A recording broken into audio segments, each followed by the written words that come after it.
Justin.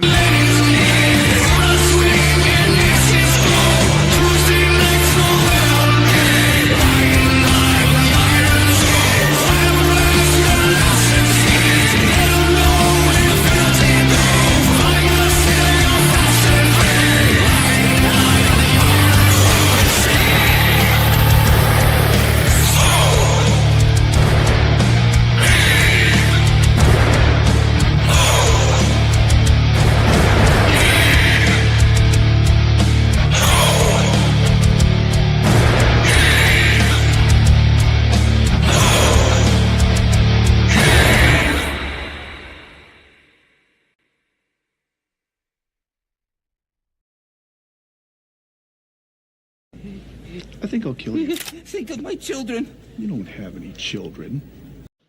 One does not simply walk into Mordor. Raider! You shall not pass! This is Sparta! First. Boy, that escalated quickly. To make fine music, allow me.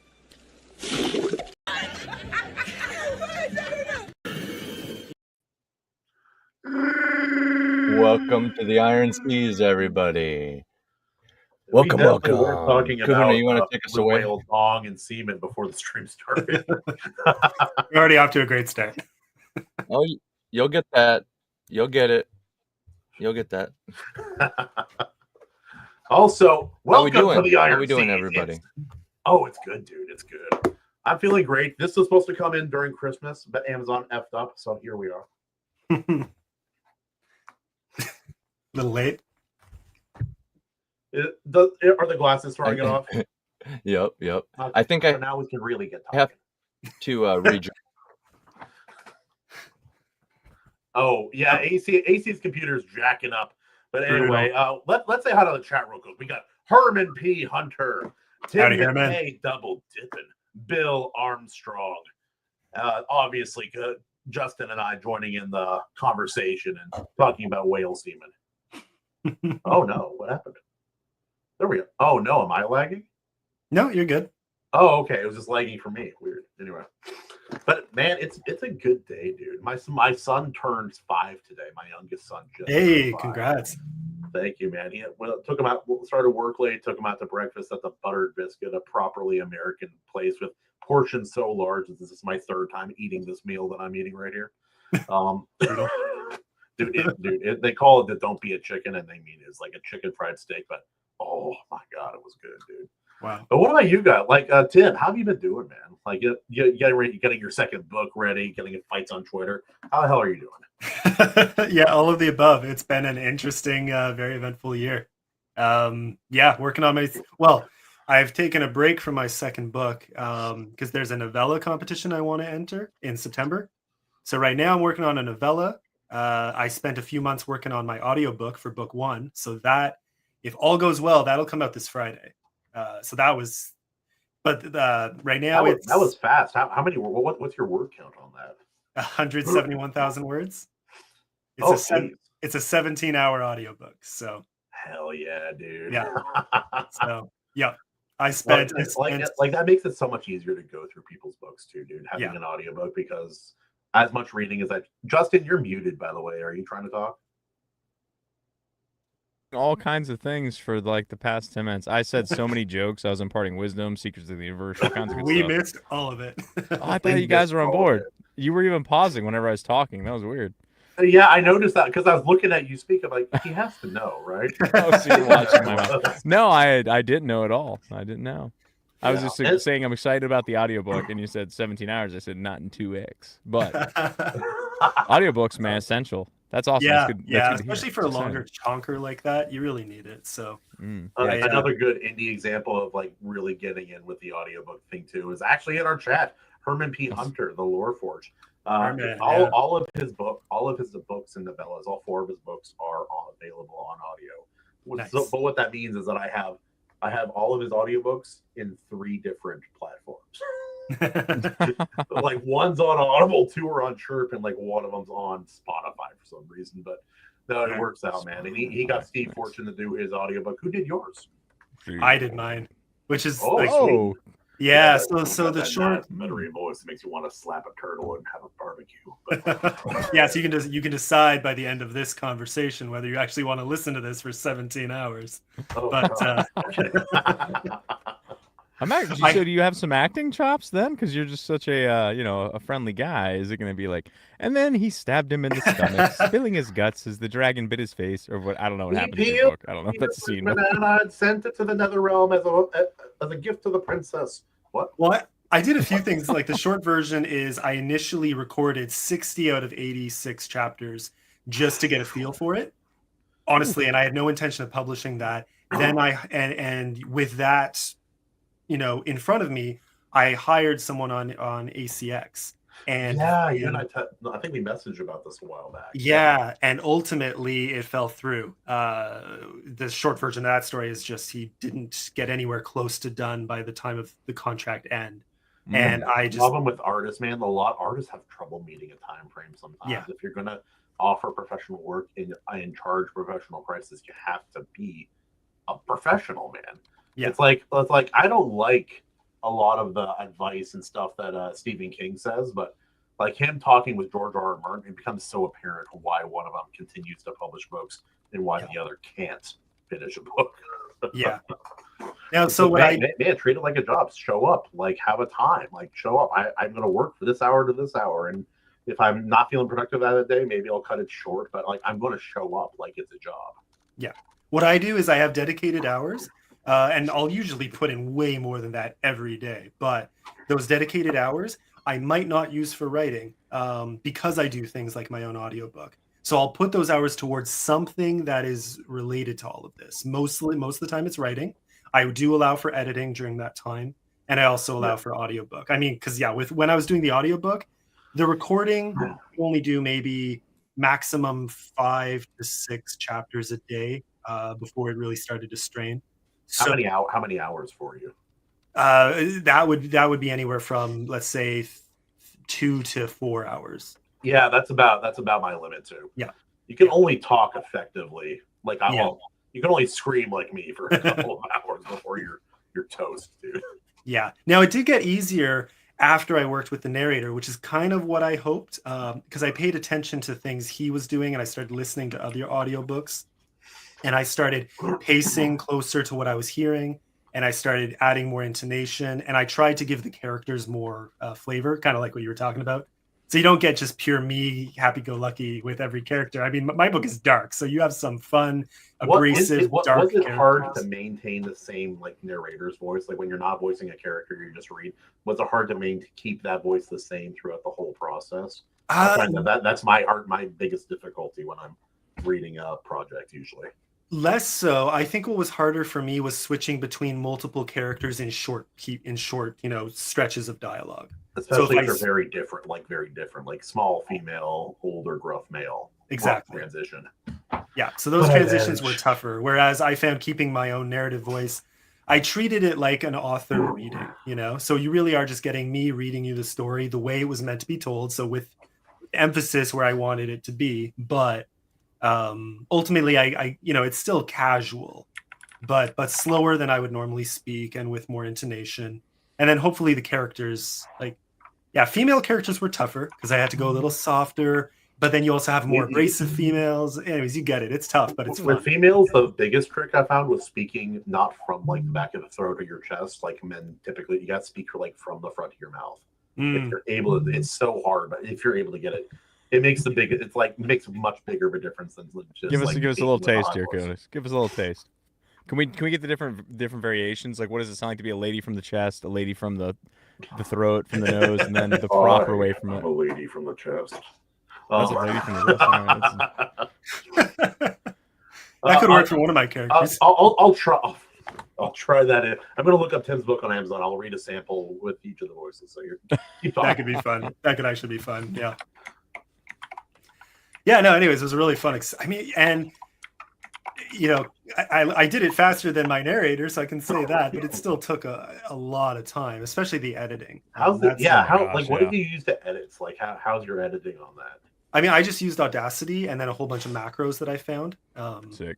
Yeah, so I had to tweak those a few times to get them right. You're gonna have to me and you are gonna have to hang out one day if you're down and just chill and talk about that stuff, because I'm making my own audiobooks too, and I need to know more about that kind of stuff, like the macros and stuff. So that'd be fun. Yeah. Awesome. I don't even know what that means. Pass a few your What, way. yeah, what is macros? I'm thinking like bodybuilding, and I don't know what is the term macros No, in relation to Audacity.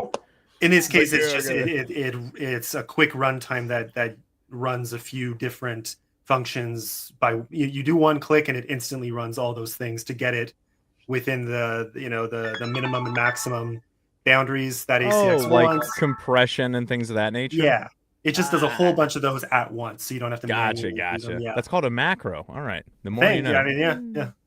All right, there we go. At least on Audacity, that's what they give the name for I like it. Yeah. Audacity. It's a great program for the I price. really enjoy it. Yeah, like that It's was a lot part of of the fun fun. Is when I did the first I've 60 tried chapters. using it. I have no idea how to use it. Oh yeah, it's embarrassing, dude. I feel like a failure. It's so hard. I love it. There's I don't know. there's a million tutorials on it too. So if you ever want to learn, it's super easy. And always One of updating the it. surprisingly tricky things I almost screwed myself over with this was I was taking out breath sounds and sometimes lengthening the pause or sometimes shortening it depending on what fit. But what I initially didn't know, I don't know how I didn't see this in the ACX standards, but you cannot have absolute silence. You can't just mute those sections, right? Oh, you have to weird. have room tone, or else they will disqualify the entire track. Yeah. That's What I bizarre. find is you have to speak in a way that you can let yourself breathe. Yeah. And breathe regularly and just make it a smoother part of your whole audio. That way it's not like, and then he died. Well, like do you have to sometimes have, like, you a- just can't prevent that though. So there are a few there is some breathing that I just let happen, but for most of it, I was able to find an easy workaround, which was another macro that lets you copy. You just find somewhere in the entire track that has breath tone, that has just room tone, so just blank, but there is technically still sound. You copy that, and then you select the space of the breath, and you copy over it. And the macro will shrink or expand the room tone to match however much space you've selected. And so next thing you know, all the breaths vanish, but it's still like you still have that barely audible room tone in the background. So you get away with it. It works. So weird. Bill You Armstrong can't have- says recording audiobooks sounds like absolute hell. I actually want to do it. I'm just like, I have a couple of problems. Main one is my computer is in my office, which is not in my home. And with how much I have to watch the kids and work during the day, it's really hard to I can't just escape. They can come down here most of the time. Yeah. Yo, So yeah, if Raji! you can't soundproof it, it gets tough very fast. I was lucky where I was. And I also used soundproofing. I use soundproofing, but I also use sound dampening software. And those two things together, you can't hear a thing. I had a car drive by. I think it was like a big, not a semi, but it was whatever kind of vehicle it was. It was loud and it didn't show up in the track at all. Yeah, with my audio system, I have two levels of denoising I can do here, then on OBS, then on one other part of my setup. So I can denoise. I can make it so you can barely hear me if I try hard enough. But Yeah, so I mean, it's those little technical things add up, especially when you catch things later and you have to either do an entire chapter over again or sometimes just little chunks. And some the tricky thing is you don't realize how quickly your voice can change just from something like a gulp of water or a cough. And so suddenly your voice radically changes from literally 1 second to the next, and it sounds bad. So you either have to redo sometimes the whole thing, or find a way to moderate it. And try to, you have to mix and match them. I've had to do that with a couple audio things I did. Like an example, Lauren pressed her back against the sharp cliff rocks painting as the sucked on the stick. What? That sounded off for some reason. I don't know. I gotta stress how important it is too. to really take it step by step, like where your mic is positioned and how far away you are from it. Excuse me, where your mic is positioned and how far away you are from it when you do each take and stuff like that. So mark it with tape if you gotta. Use a pop filter or put a hanger on it that keeps you a certain distance away from it, whatever you got to do. Adjust it. This is a trick Royce taught me. It's make a shotgun, spread your fingers as much as you can. Like with this specific mic, have it to the side, angle down a little bit, and to the side about this far. So you're not too, and don't speak directly at it. Like where I am now, a little further than that for our purposes. But yeah, that's pretty much exactly what I did. My engineer, shout outs to Johnny Frank. Back in the day, we recorded in his basement, and I mean, I see the genius of it now because obviously you're underground, so it doesn't get much more soundproof than that. But also when you tuck it in like the corner of the basement, any type of corner actually is really great because the walls naturally help you gauge your distance and stuff like that. So it's like if you tuck that right up in the corner there or something, then you can like he had tape marked on the ground, and like I could like position my hands on the wall a certain way if I needed to and stuff like that. And it really like I don't know, just dampening the sound alone adds a lot, but like it just adds a certain passive consistency that you don't think about. I would walk in 2 steps further back, please. Just exactly, and then mark the carpet with tape. Whatever you got to do. Why does say stand here and then Kahuna is like 3 feet further back? Stand here and then Kahuna 3 times. Oh, on the subject, I dropped a brand new poll right into that live chat there for you guys. So thank you everybody who's watching right now. Go check out the live poll right now. It's live. It's on the internet. It's on the best dragon variants. So it's a very important poll tonight because it's Dragon Week on the Iron Seas. That's right. We even have a flash fiction with a dragon in it. You can go check that out on our Substack, ironseas.substack.com. Hit up that Linktree. Hit up all Tim McKay's stuff in the description. I'm shocked by the current results of this poll. Yeah, right now, Wyvern style is currently winning. It's really, guys, really. What's your favorite dragon variant? It's A, Wyvern, or A is classic European 6-limber. B is Wyvern style, two wings, 2 legs. We got a 6-limb big stepper. Yep. And then C is Asian flying snake, and I put DBZ as a reference, and then D. 2 tenders, 2 wings, 2 legs. Not complicated. Am I missing one, guys? I felt like I'm missing like a huge variant, so I just put D any as long as it shapeshifts because that's kind of a reference like the to sea name. Serpent, but that's usually it's kind of its own thing. It's not really a dragon. Yeah, unless you're going to start counting, sea serpents and then land-based, drakes. Right. Drakes I was the rapper. They're just loser dragons. They don't really count. Yeah, Komodo dragons. You could throw Komodo dragons in there if you wanted to. Really. Yeah, I suppose. As long as they can shapeshift. That reminds me of when like in book 1, or maybe it's either book 1 or book 3 of the Dresden Files. You meet your first dragon character, and he's in his human form, obviously. And Dresden's been watching him like the whole night. He knows this guy's like a tough customer, just at this like vampire party. Don't ask. And he's like, man, he's been smoking in here, and I didn't think the vampires would be okay with that. It's like he's not smoking.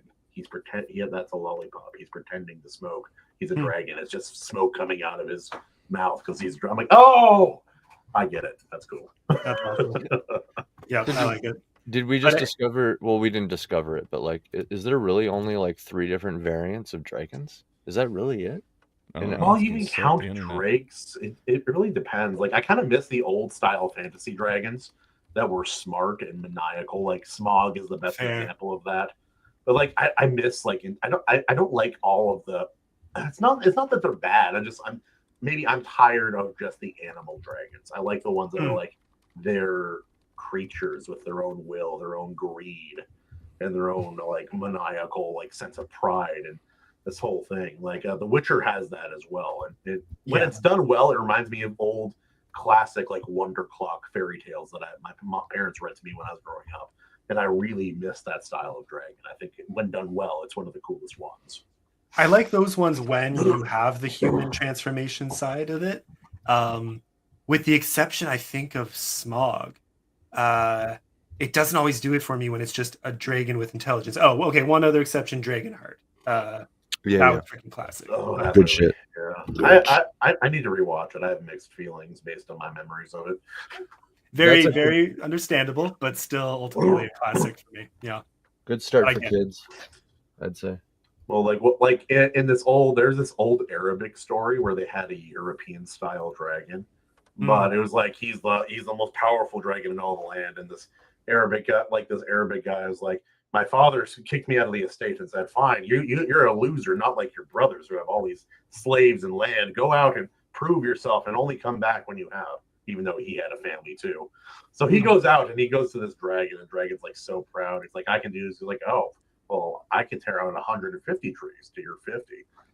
And basically like he like peacocks his way in like through every deal. He just like brags about it until basically tricks the dragon into doing the tasks for him, and the dragon's very impressed by him by the end of the story. But anyway, that was fun. That was a fun aside. That was the Dragon and Dragon Slayer. Dragon Slayer. Dragon Slayer. Have I seen that one? I feel like I have. Dude, that movie is underrated. I feel like a lot of people haven't seen it, and it's a really solid fantasy flick. And Dragon Slayer? Yeah. Well, wasn't it an 80s styles like one kind of in the same vein as like Willow and Dark Crystal and it's much darker, much more like serious. Okay. I like that I put Willow and Conan in the same category for that. Is it kind of like Conan or kind of like Willow? Is it both? One's like a fable. Good. One's like a fable, and the other is like a pulp. Conan's like pulp. Yeah. Okay. Yeah. Herman Hunter's the stoned wizard, wizard who's been commanding his domain for 420 years. It was also heavily influenced by Dragon Slayer. Very fun. Yeah. Oh yeah. But I suppose it's time we should talk about really quick. Just a final note on the dragons. No, I did a quick search, and Grok has been drilling this whole time for info, and right here, there's at least 6 main variants. There's double what we thought of. And I didn't even think about dragons with 0 legs and arms. You know, I listed. Right? Didn't you have a serpent kind? Yeah. Yeah, I listed the Asia kind. Oh, you're right. Yeah, Asian. Well, I guess the Asia they have like T-Rex legs. Yeah, little nub hands that are like But yeah, there's his little nub hands. All the European dragons like being racist against the serpent dragons. Quadruped. Okay, right here. I'm only satisfied with about 5 answers here. 0 legs, 0 wings. So it's like a worm or a sea serpent. So that's okay. That's not a dragon, is it? Well, Lord of the Rings it is. Yeah, the worms. Spelled W-Y-R-M-S. Yep. So that's technically just like a drake would be like, they're related to dragons, basically. Winged serpents, which just has 2 wings. No arms, no legs, just 2 wings. That's interesting. Those are like the dragon spirits. See, I could have listed something better than the shape-shifting sexual meme reference. Bipedal winged dragons, and then, the last 3 are the ones we knew. But yeah, those 2, I like those 2. Just because, now that I think about it, WYRM, there is like no arm, no leg, like earth dragons that they're fringe, they're rare, but it is another variant. It is. So I threw worms into my book, except very different. Like it's this whole other thing. I just used the spelling, but it's for a different kind of organism. But anyways. Well, because the idea would be is that they burrow through the deepest, hardest chasms of the earth using their dragon fire or their own biological variant of it. It helps them churn through all the basically destroy everything that they're digesting, or maybe there's something related to that in their stomach going on. And typically in fantasy worlds, I don't know if you guys knew this, but typically dragon fire is one of the strongest things, isn't it? So, spoiler alert. This weapon can only be forged with hellfire, the lava from that one volcano, or what else? That one. Shit. Yeah, dragon fire. Love it. Yep. Okay, so let's get at this movie. Reign of Fire, guys. That was the movie this week. for Dragon Week and for Yes. Tim. And hey, it's wyverns. So yeah, it's wyverns. Oh fuck, you're right. They are wyverns. Yeah, They are. They are. So it's not even a dragon. It's Wyvern Week, boys. It's Wyvern Week. I always thought it was It Wyvern. killed my soul. I hate it so much. I'm sorry. Yeah, They I will know. always be dragons to me. Yeah, they're dragons. They're dragons. wyverns sound like a weird gay cousin. Not like It's like saying metal. It's like saying metal, metalcore, post-hardcore, hardcore. You know what I mean? anything Just core sound. Guys, I'll be honest. As Just a say- non-music guy, anything core sounds gay as shit. And when you say, Anything like if you add core to the end, it makes it sound like it also enjoys butt sex. I'll be well, like honest. yeah, but like the term dragon is like the term metal, is what I'm saying. Like it describes a whole bunch of different creatures. Like we found out there's 6 variants, so yeah. And then that doesn't even include like just like land lizards and dragonborn, right? There's the human dragons, dragonborn. I didn't even list that. That would have been even better. What the hell? Okay, I can't adjust the poll, but just so everybody knows, wyverns are still winning about half. And I think Really? that's fair. Do yeah. people really prefer wyvern? Yes. Yeah, it's just You know what I mean? Wyvern. realism. Yeah. It feels real, you know? Yeah. It feels more anatomically possible. Yeah. But it feels retarded because if you break the wing of a wyvern, it can't even walk. If you Same break goes the for wing what of a a dragon, dragon. it can still crawl around, dude. I don't know. Maybe I'm thinking too hard on it. Maybe a little. That's possible. It's possible. Oh, I'm so excited to talk about this movie, guys. This was my favorite movie when it came out. I My watched favorite. it. My dad introduced it to me when I was very young, and I deeply, deeply enjoyed it. It remained one of those hidden gems for me that I didn't see till long after it was out, and I couldn't believe it. I couldn't believe that this gem had been hiding from me for years. You know? Yeah, Right. Yeah. I can't wait to hear I Evaleigh's also stats on it. had a false memory of this movie. Hmm. I thought a dragon was killed one way, and I was dead fucking wrong. Oh yeah, they kill it in a very realistic way too. And I mean, man, not to get ahead of myself, but I will just get it out quick that like that's Just one of whip the it out. highlights. One of the highlights of this movie is the gritty realism of the writing. Like it's so hard for it. Like it takes many humans, and it's very hard for them to take down any one dragon at all. And it's so hard. And they have to sacrifice people to do it and stuff. And then the dragons are just like living their life. I don't know. I love it. Like millions of them across the entire freaking planet. Millions. Yeah. Yeah. It's beautiful. Just one stud muffin dragon. I think it did everything.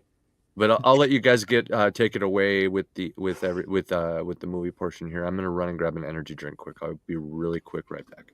Really. Yeah. So Te- Rain of take Fires fuel. from the year 2002, or 8 AK as we know it around these parts. This 8 after Kahuna is the official timeline. The plot summary here is: dragons wake up from a long nap under London and immediately set everything on fire. They feed on ash. Christian Bale plays a grumpy apocalypse castle landlord, and Matthew McConaughey shows up shirtless, tatted, bald, and ready to absorb some dragon souls. Together, they fight the world's angriest dragon dad, who's responsible for all dragons. Also, Gerard Butler's there. Top cast, we got Matthew McConaughey. All right. We got Christian Bale. Where is she? Isabella Scorupco, who looks like a lady that she isn't. And we got Gerard Butler in there in a side role. Take that the wrong way, really Looks quick. like a lady who isn't who we thought she was. I mix up some of these gals, man. Some of these ladies, I'm like, I do the and then I pull it up. I'm like, oh, it's a different girl. And there's like 4 girls that all look like her. I'm like, oh, never mind. Also, Made young Joffrey, a very young Joffrey Baratheon. oh yes, Joe Yep. Freffe was in this. Correct. Budget 60 million. It only made, sadly, ever so sadly, only made 80 million. However, it clocks in at a perfect runtime of 1 hour and 41 minutes. That's Gentlemen. a pretty. I'm glad it could have. They could have cut about 15, 20 minutes out of this movie, or they would have had to make. Speak my language, but I was okay with it. But go on. You have my ear. You have my ear. You had my ear. Or they and could I have got added my 20 erection. more and fighting dragons. I don't know. We could swap it around maybe. I'd have been happy either way. But I get I it. wanted a scene with Matthew McConaughey doing the techno Viking dance. I would have appreciated that. Bro, This so is you're like not the only one who prime thought Matthew time. McConaughey would be like a perfect Viking? He looked My like the techno Viking. With that look, Isn't that yeah. old meme? Yeah. The perfect Viking. He's like, He's like walking around basically a Viking right out of the show Vikings, like one of the better ones too. And he's pretty tall too. He's got to be like what six? How tall is he? He's a tall And I dude. want- Probably like what 6'4"? I was gonna say he's like 6'3", 6'4", I swear. I want that damn vest so bad. That's literally what I would be wearing. He's 6 foot flat. He's only 6 No feet. way, Which really? means he's probably 5'11", but he looks big though. I mean, camera. I am angles and taller stuff. than Matthew McConaughey. That makes me feel pretty damn good. Wait, how tall are you? You're taller than probably like 90% of Hollywood hunks because they're all That's like fair. 5'8". Yeah. I'm 6'4", so yeah. Yeah, you're a that's tall pretty fella. tall, Tim. I'm a little bit up there, yeah. Fucker. Like I always wanted to be like 6'3", 6'4". Now that I'm older and I go on planes, I'm like, no. Yeah, Yep. yeah. The legs are an issue anywhere I go. I'll tell you that much. But Shoe dude, like, shopping just- becomes a just problem. Being Yeah. 6 foot helps the dating game so much. It Modern day, it has advantages for sure. I'm Yeah. fat and I still get dates whenever I want to. Like, that's the power of height in the modern day American dating scene. I'll take it. Yeah. Yeah. I'm sorry, where were we? Justin, We are just starting here. We're getting into the very beginning of this. We just ran through the runtime. We are talking about perfect lengths, and then here we are talking about height. One There thing be leads to another. Perfect length. So it starts off. I don't know what year it takes place in, but it's modern day London. There's a construction site. I guess they're working on expanding the tunnel. It's like, is that what's going on? The tube, as they call Yeah, it. And I it was- suspect I so. think That's what it looked like to me. I think it said something about working for Elon under LA. I don't know. Mummy, we need more tube, mummy. They were Um, making the tunnels that run underneath the entire planet that my mom says for sure are definitely real. That's what they Okay. were. I have an issue with a scene very early in this movie because I need to test it. I don't think this works. Okay. Whenever they're underground, they're trying to capture the whole blue-collar spirit of these underground mining excavators digging this tube tunnel or chunnel. I don't know what they call it in the UK. But they have these Budweiser pounders, and to What? cool them down, they're spraying them with a fire extinguisher. And I feel like yeah. that would just make it really cold to the touch and not cool anything inside of it. I'm like, hang on a second. I had to pause it and think Also, about it. A Am I Budweiser crazy? Does that work? A Chat, is this Budweiser real? Does pounder that... sounds like a dude who dates trans women. That's what that sounds like to me. he had a very tall can Budweiser of pounder, of brother. Budweiser, which Salad. I appreciate that attention to detail, but I can't help but thinking an extinguisher hitting a can would just make the can cold to the touch and not cool the contents. But I I don't feel know. like you're right. Yeah. What if the So it timing took was off? immediately took me out of it, and that's why this movie sinks. No, I'm just kidding. Like, oh! So in terms of like a premise to find dragons in the modern world, I thought this was pretty good. I was on board. I was Yeah, like, all it's right, pretty the good. tunnel in. All right, Pretty good. there's a dragon under in England. As a concept, that blew my mind the very first time I Yeah. watched it, and it doesn't get old. It just Yeah. doesn't get Also, old. let's talk about how he knew this movie. Did anyone Justin? You're ancient. Did you go see this in theaters or? I did not see it in theaters. I didn't see a lot of movies growing up. Like I'd go with friends occasionally, but I didn't like seek it out. It wasn't until I started dating the missus that she was like, "I like movies." And I was like, "Well, we'll go see movies then." But prior to that, I'd watch movies here and there, catch a funny movie. So I did not see this in theaters. You But watch movies here I and would've there, been- and they all sucked. Continue. I was deep into high school whenever it came out, so this would have been one that I probably should have caught, but I just didn't. Fair. I remember. I have childhood memories. What is this? 2002. This Yes. is right after Phantom Menace. Like not too long after that. Mm. Right after- around Lord of the Rings. Right around Harry Potter. That was Amidst a great timeline. Can we go back? all that Yeah. shit. Wait, like, Amidst movies- all that shit, I have Pirates Lord of the Caribbean, Rings. the first one. Yep. Childhood memories cutting through my brain amidst all that shit. And by the way, all that shit I listed is why you don't remember this movie. Why nobody caught this movie and why they missed it or whatever. That's It was fair. like Master and Commander. That movie's amazing, Right. Yeah. but Right. it's surrounded by the best movies I've ever made. Yeah. Yeah. It was just kind of a golden age now that I think about it. Right around there. But anyway, I have childhood memories of seeing this movie on like syndicated television or whatever. Like the trailer for it and being like, I want to see that so bad, when I was like young. And then I 2002, I was 12 years old, right? Didn't have a job. I don't have money. So I'm just like seeing it on the TV. I want to see it all the time. That's my favorite movie. And then, so like as soon as I could, like I rented it or whatever. And like I was waiting for that shit. I was like waiting, and I have memories of seeing the commercial on TV. So Wow. that's this movie for me. So yeah. I Yeah, saw no, it this one probably totally snuck under the radar. a couple years after it came out when my dad decided I was old enough to watch it, because like I'm vintage 94, dude. Like 2002, I'm like 8 years old, dude. I was pretty young when that movie came out. But like maybe 2 years later, like 2004, 2005, I was like, you can watch this movie. I mean, I watched Gladiator. My uncle made me sit down and watch Gladiator at 8 years old, so which would have been 2000 for me. So I think people can do watch Gladiator from the time they're born. Yeah. That's how you become a real man. It's like I was homeschooled and Christian, also still am, but like I was homeschooled, and like everyone in that, like under that persuasion, it's like, what was your first rated R movie? They all have the same answer if they're close to my age. Think about Passion it. of the Christ. No, a lot of people weren't allowed to. That movie's pretty gory. A lot of people weren't allowed to see that movie. Oh. Think of something patriotic that came out. Oh, Friday. No, Patriot. The Patriot. Oh, the Patriot. Okay. Also, the most aggressively patriotic movie of all time. Well, and also just like another really good one, like Master and Commander, just like what the heck, that time period, man, like right around there. Also, anyone who says that director can't make good movies, I point them to that, like the Patriot. I'm like, that is such an amazing film. Yeah. Historically, but the movie, very, very good. We'll have a Patriot week because we haven't done it yet. Oh, and I look forward to it, boys. I look forward to it. There we did. July, we'll have to do Patriot. But my very quick thought on the Patriot is sometimes I still revisit. Oh man, it still gives me goosebumps too. Sometimes I still revisit the scene where they just kidnapped his son, and he gets all the other younger sons together with a bunch of different muskets, and they go out in the woods, and he gets his son back. And it's like one man and two little boys against a bunch of British soldiers in the woods of America. And it's just like, oh, fuck yeah. It's just like one of the best scenes ever made, to be honest. The only thing I can think of that just kind of pops in my head right away is maybe a couple scenes from Saving Private Ryan rival it. But that's the kind of level we're talking about, you know?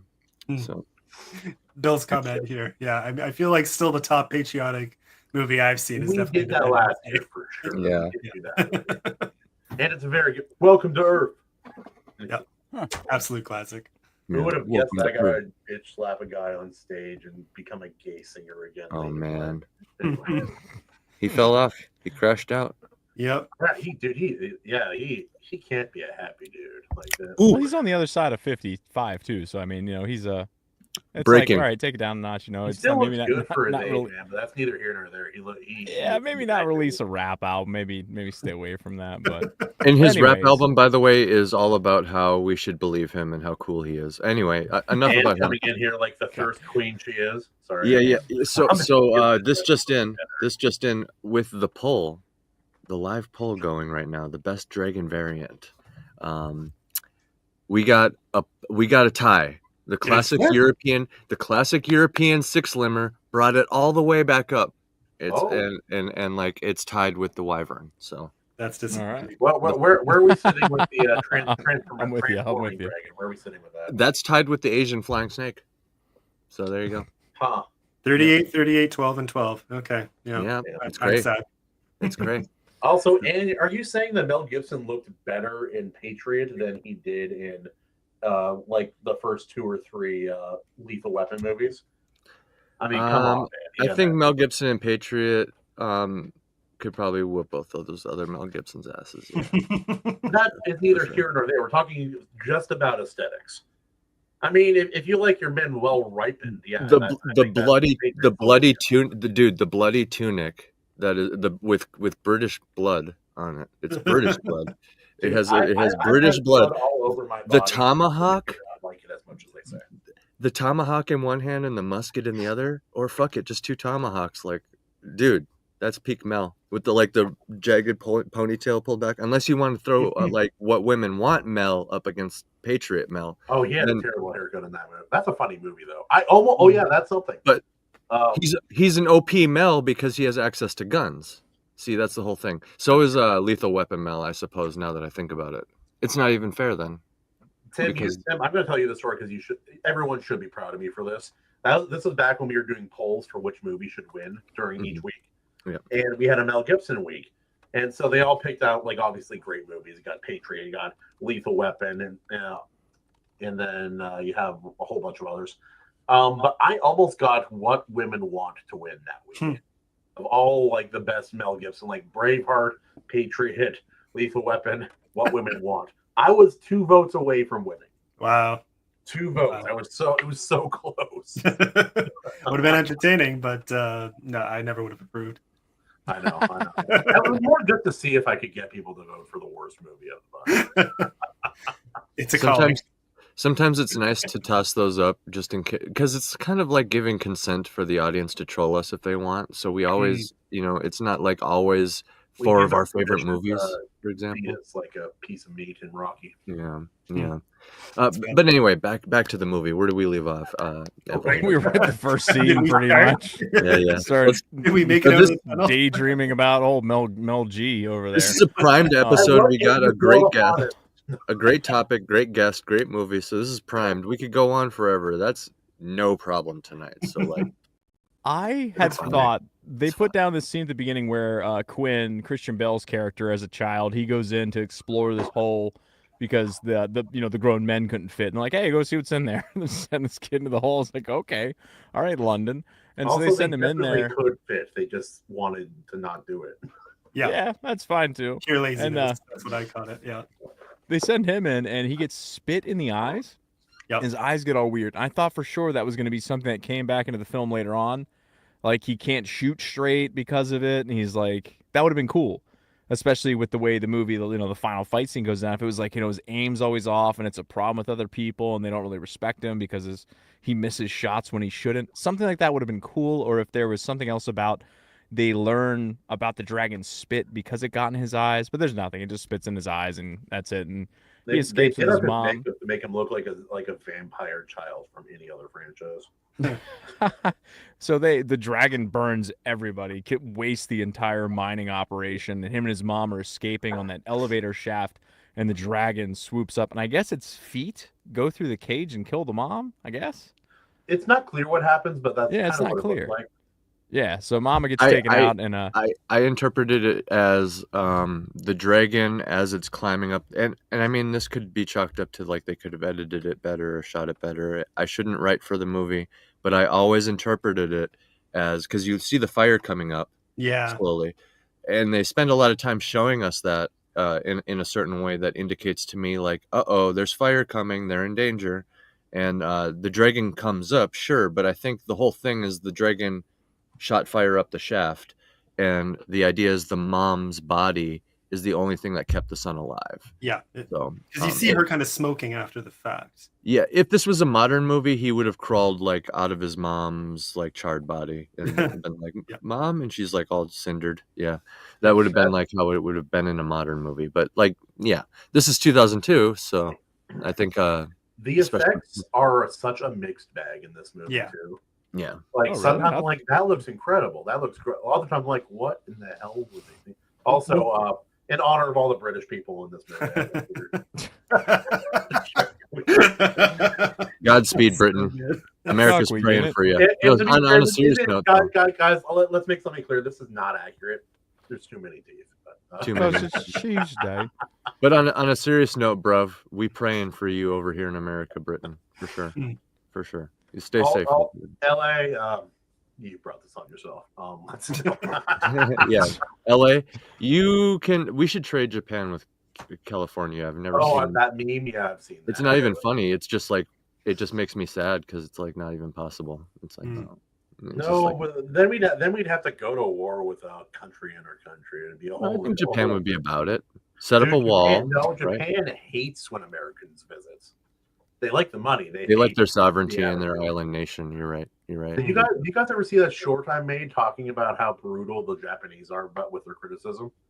They got tired of people of a certain race dancing loudly on trains over there when they would visit, and so they put up a sign showing monkeys dancing on the train, and they put an X through it. I'm like, man, crap! No monkey dancing. Yeah. Oh, Dang. I'm like, they don't give two Fs. They do not care. They're not political. They're not sensitive at all. It's great.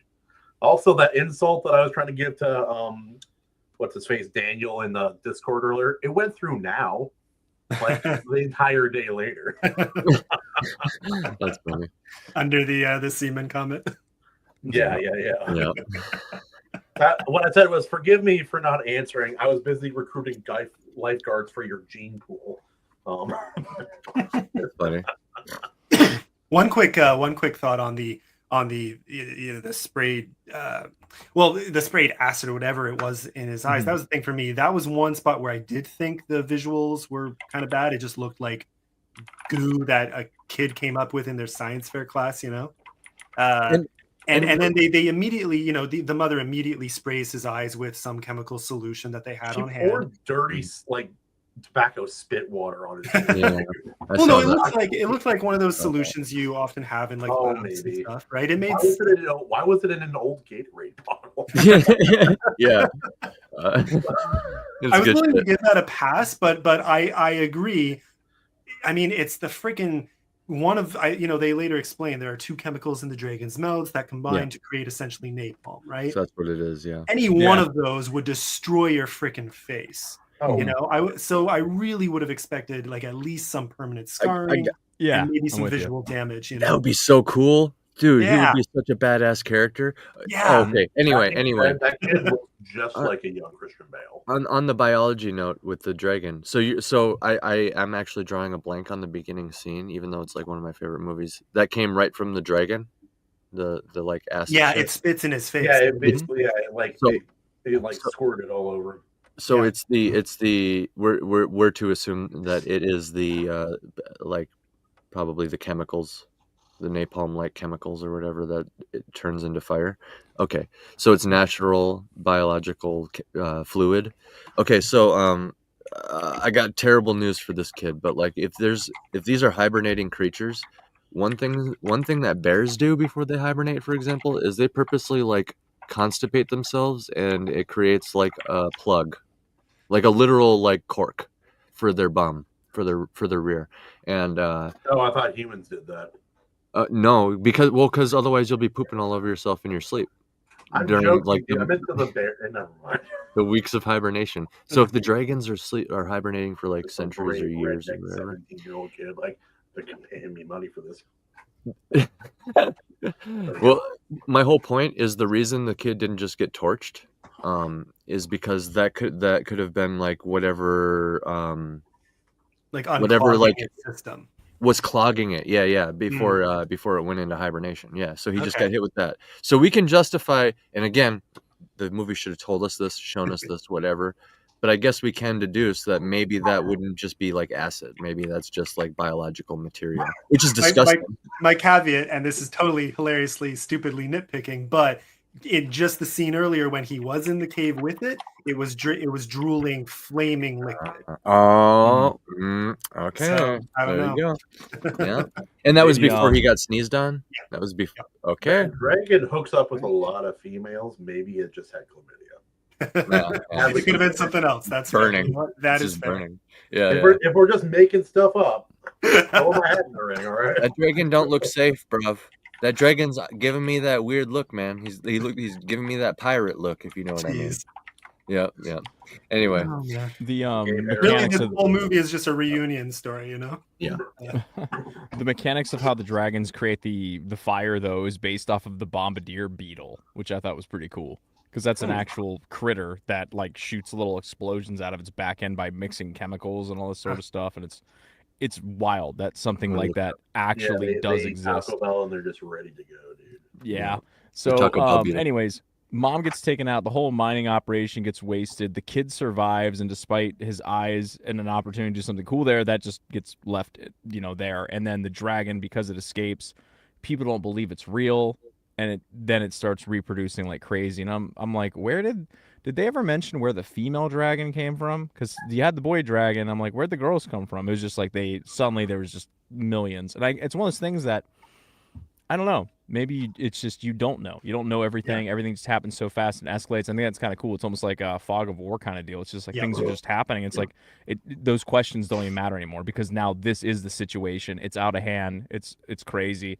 And I love the little tidbit of lore building or world building or whatever they drop in here where they say that it was actually dragons that killed the dinosaurs. It wasn't asteroids. It wasn't. It was dragons. love I'm it. like, oh, that's sick. I love it. I want. That. Can you imagine that movie where it's like dinosaurs and dragons show up? Watch that. The lore is solid. And the idea is they're this apex that like the Earth is theirs, right? And then they just like sleep and emerge and giant scrape the surface and then go to sleep again. Like, oh my god. Yeah. So the dragons are presented as this like agent in they're part of this cycle of destruction. Whenever populations get too big or too out of control, the dragons come back and just like level everything. I love and then once like they a die off, then the real next world, they're just communists. So I thought that was really cool. Like, in terms it makes sense some about dragons I've never heard. That's a really cool take. It makes sense with the population thing too, because you would need such intense thriving population that something is happening that wakes them up. Right? And they probably are at a certain level or in certain places where they would be sensitive to that. You know what I mean? Maybe they specifically go in like quartzite caves, or like I'm sure there's breadcrumbs in there. I don't know if they thought this far ahead, but like you totally could chill in like a crystalline cave and feel like the vibrations, and like I don't know, some sort of trigger. Like I would have to think it would be an environmental factor, right?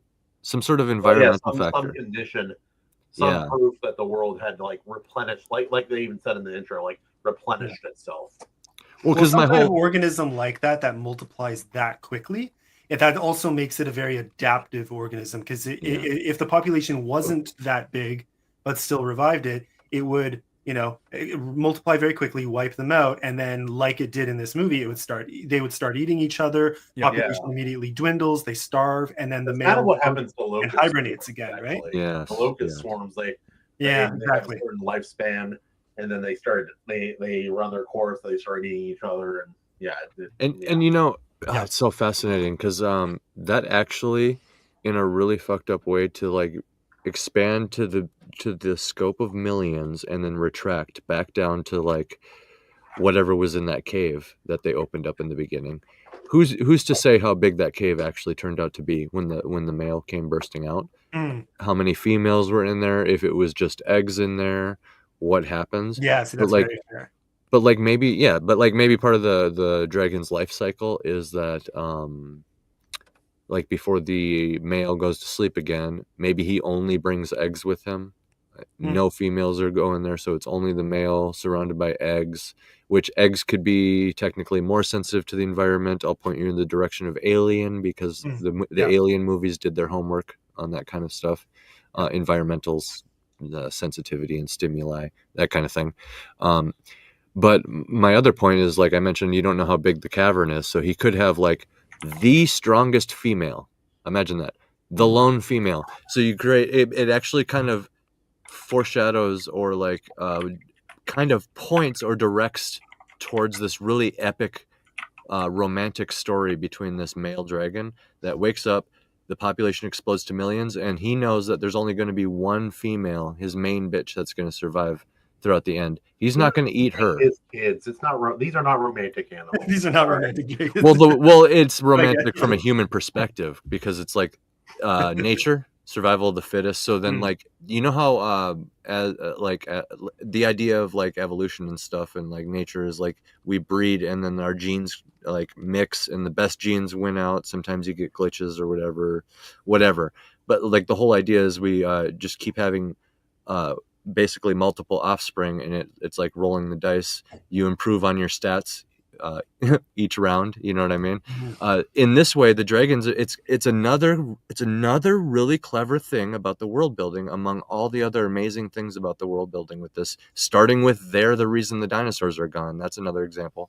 But just that you get this perfection of DNA over time through genocide. in Minecraft. YouTube, sorry, I didn't. Whatever. But like, you know what I'm saying? Like, there millions die, and there's only the strongest, right? Like, and it's kind of fascinating because it starts making me think of like, well, how is another male born? Which we'll get to that. That's one of what I perceive being like kind of the weak points of the movie. Is Well, I don't think they compare it briefly to other organisms that are similar, and I kind of wish I had taken the time to look into like the certain. Maybe if the male died, the most butch female would turn it with like. That's what I'm saying. Frog. Transform into. There's reptilians that do that in real life. Yeah. So it would be interesting. Yeah, that's 100% what would happen too, especially if they're in full bloom population over 1,000. There's still over 1,000 different ones left. 100%. Also insists humans do that as well. And in fact, I might even take it a step further and say like maybe a dozen of them turn into dudes, and now all of those guys have to fight it out to see who's gonna. Yep. And because like, how do you perfect the male side of the DNA? How do you perfect the male side of the DNA? Or even better, whatever eggs happen to be left. Because did they wipe out all the eggs? It's assumed they did that after the fact, which we'll get there. We're just getting distracted. But yeah, maybe like the next hatch or something. Like maybe there's a way for a female to get a male to hatch from an egg or something. Like something about like they can. I don't know. I think it actually makes more sense for them to just become a male through like a metamorphosis, like in real life with the frogs and stuff. But yeah, that's another fascinating thing because you need to perfect the male genes too. You can't just have millions of females retract down to the strongest and then not do the same thing for males. Yeah. But that's an interesting thing too, not just in this movie, but in evolution, right? Is any species that has a longer lifespan. So you think of these with their hibernation over thousands, tens of thousands of years, you know, but that sounds like such a huge number to us, but in the span of how long these creatures have actually been alive and we didn't get to see their full life cycle, there is room for that kind of evolution, just not within a span that we get to observe, which is another thing they do that's like they wiped out the dinosaurs. So in the lore of this movie, it's so far beyond what we get to see, which I love. Right. You know, that's big level thinking that you don't get in a lot. Bro, for all we know, when the lone man, because nature doesn't set up a house of cards like that. It just really does not. And I mean, any examples that exist, I'm pretty sure there's other environmental factors like, oh, when did humans kind of just mosey on by that area? You know what I mean? That kind of thing. But anyway, for all we know, there could have been something like when the lone male dies, however many untold thousands or millions of females, what if the harem just scatters? The same thing that we kind of assumed happens where some become males, but like what if like half of whatever's left becomes male? You know what I'm hearing here? And then they dig in. Fire sequel. Exactly. And then the idea would be the male goes down, everybody scatters. We'll say about 33 to 40% of them turn male. Yeah. Everybody digs in because it's like sounding the alarm, right? It's like a fire, fire alarm, scatter, panic. Everybody digs in. An untold amount of penis is gone. Exactly. An untold amount of time passes because you need time to pass for some of them to turn male. Yeah. And then exactly what I mentioned before happens, the rut. They wake back up. Why do they wake up? This time it's not just to feed. This time it's not just to feed. This time they're here to bang the other F word. But and also fight each other. Fight. That F word too. That would be such a cool movie where it's the same apocalyptic scenario after they work so hard to rebuild. Yeah. Except there's just there's males everywhere fighting each other. That would be freaking crazy. Yeah. Yeah, that's you a good have sequel. to sit back and wait and then try to kill the one that actually survives. It'd be wild, dude, because it established in the first movie how much it takes for people to take one down, and not just a male, just like any old female. So yeah, I like it. I really like it. Yeah. Anyway, we'll pitch it to like McConaughey when he's president in 5 years or something. This movie is such a there are things I love and things I hate. Like there are moments like where the acting is well done. Like I think all the actors did a decent job. but I feel like there were times when the script wasn't well done and where the filmmaking itself just didn't capture the moment very well. Because like Christian Bale did a great job. He's a great actor. He actually used his regular voice this time, which people forget he's British. Yeah. And Gerard Butler, he was good. Everyone got to use their real voice in this movie, which is kind of surprising. Mm-hmm. But yeah, no, they did a great job. And then, but Matthew McConaughey, he stole any scene he was in as Zandan or whatever his name was. Van Zandt. Denton Van Zandt. Van Zandt, he was sick, dude. And I learned a bit more about like his prep for this movie. So like coming up to this movie, he'd really fallen into a niche of doing like romantic comedies and being like the Hollywood surfer hunk kind of cowboy guy. Yeah. And then like he got the part and his management was like really nervous. So like, hey, well, we still want to make a lot of money from you doing these other kind of films that you're famous for. He's like, okay, cool. Shaves head without asking immediately. And then the press got a hold of pictures. They said, oh, he's a fallen star. He's gone crazy. He's cut his hair. You know, a little bit later, he's fine. But the prep, have any of you heard like the things he did to mentally and physically prep for this movie? This failure of a film? No. Take it back. Sorry. Yeah. No, I like the movie, but financially did not succeed. Fair. We can agree on that. He went out to his brother's farm in Texas by himself without his wife and kids and family. And this is what he decided he would do. He had an alarm set. He would wake up at 2 o'clock every morning, take a shot of like half tequila, half hot sauce. Then he would run 5 miles in the desert barefoot every day. And then to get over his fear of heights, he would go up on the 40-foot pitch of the roof at the edge and try to get his heart rate below 50 beats per minute. And like 3 or 4 other things on that level. Oh wow. Yeah, no. He'd also go out at night and try to like he'd try rustling cows and bulls. That's the other thing. That was he ended up getting very hurt. You think? Yeah. But he that was what he was trying to do, and it did mentally. He seemed.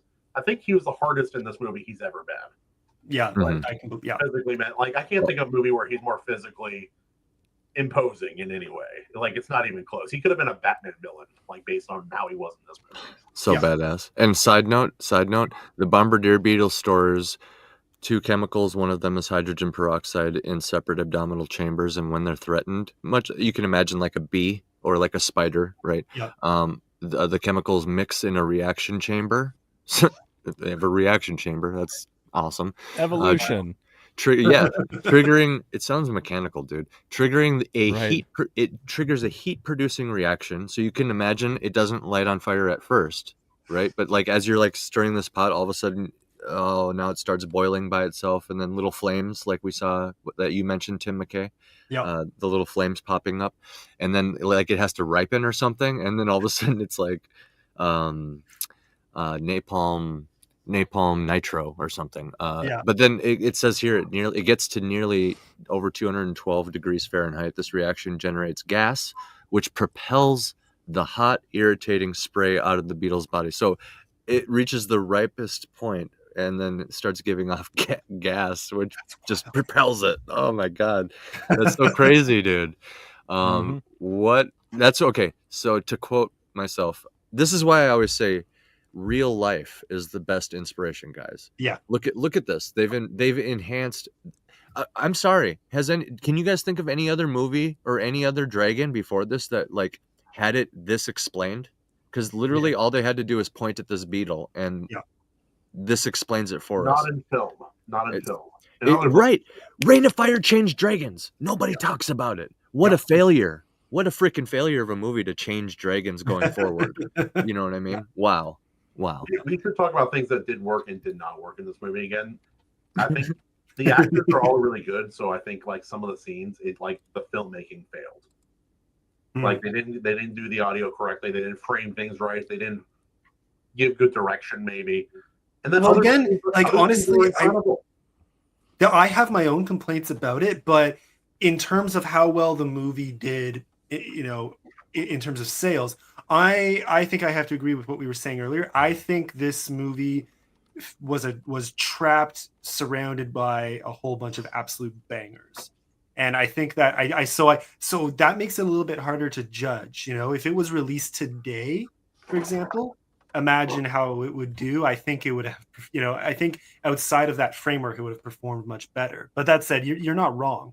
And I will say this about Matthew McConaughey really quick. He's simultaneously basically like absolute badass. He also has some of the worst lines in the movie. Some of the script is dog shit. And I think has some of the worst lines. Dude, for sure. Yeah. Like also, I feel like the pacing, the story itself needed a bit more work. I'm upset. I'm with you. Yeah. Like, you know, like thinking of it from a critical point, which I only do if I'm not loving every scene in a movie. If I'm loving every scene, I don't care. I'm not thinking critically about it. I'm just thinking this is great. If I have reason to think critically on it, it's like I'm thinking about like some of these scenes don't need to exist, or they don't follow a very good formula. They just kind of kind of there, and they serve no greater purpose than to. It's like, oh, this scene exists because they need to talk about this. I'm like, you can feel that in certain scenes. Am I wrong? Yeah. No. I know what you mean. Yeah.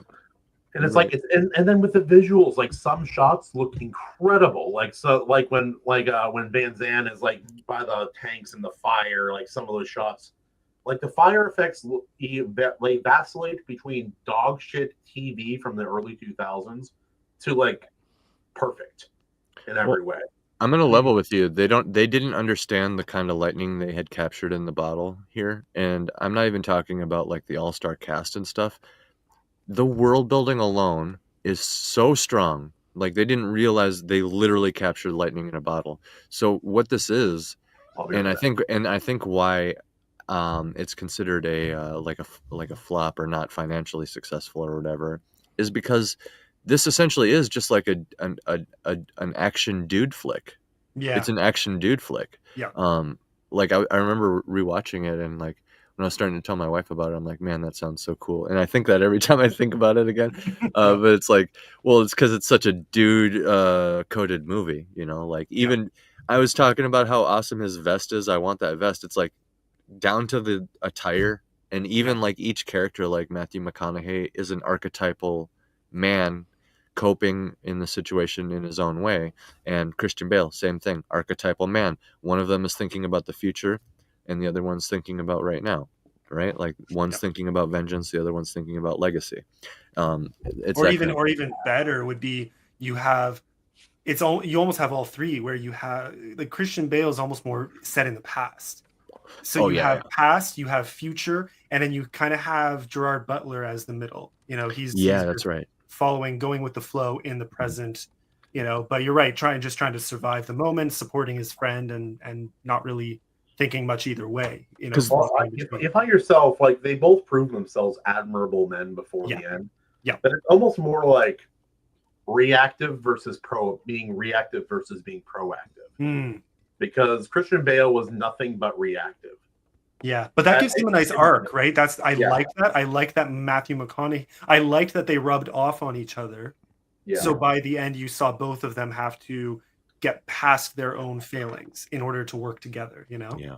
So that was a nice. I really like that. Was one part I did really like. Well, maybe okay. So speaking of Matthew McConaughey's bad lines, and this is one of them that to me was bad. Almost like it's an action flick, and it has cheesy action flick lines sometimes, and pointless scenes. Pointless scenes, which Kahuna, I will argue, are not as pointless as they seem, because they had to write those scenes so that they could say the really cool one-liner, dude. Okay, so it works. That's why the scene is. So like I just, part of me hates it and part of me loves it, and again, it flows with the character arc. But when Matthew McConaughey first says, "I lead, you follow," and he's so smug about it, I'm just like, oh. You know, it's just the timing was terrible. It just didn't strike me as a good line. But then at the end, bad, when he says "you lead, I follow," at the end.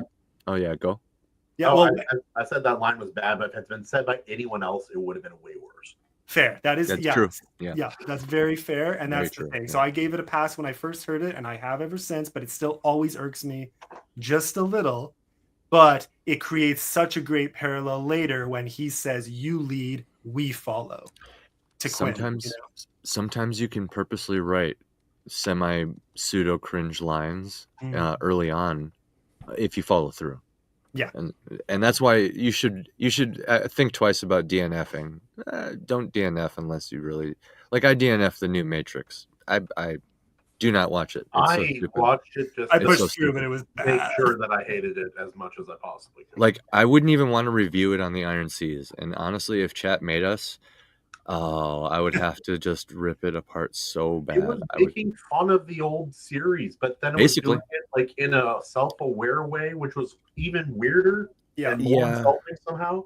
My final thought. You know this thing you all love? Well, we hate it. This is why it's bad, and this is why it doesn't make sense. Wink. I'm like, fuck off. Yeah. My final thought on it is it seemed like it was made by the Scary Movie franchise. But we got to get through Evaleigh's thing here. So at least the audience, when they walk away, knows what the movie's about and stuff. The outline. But I love it. I could just go on forever. Yeah. Oh, it's so good.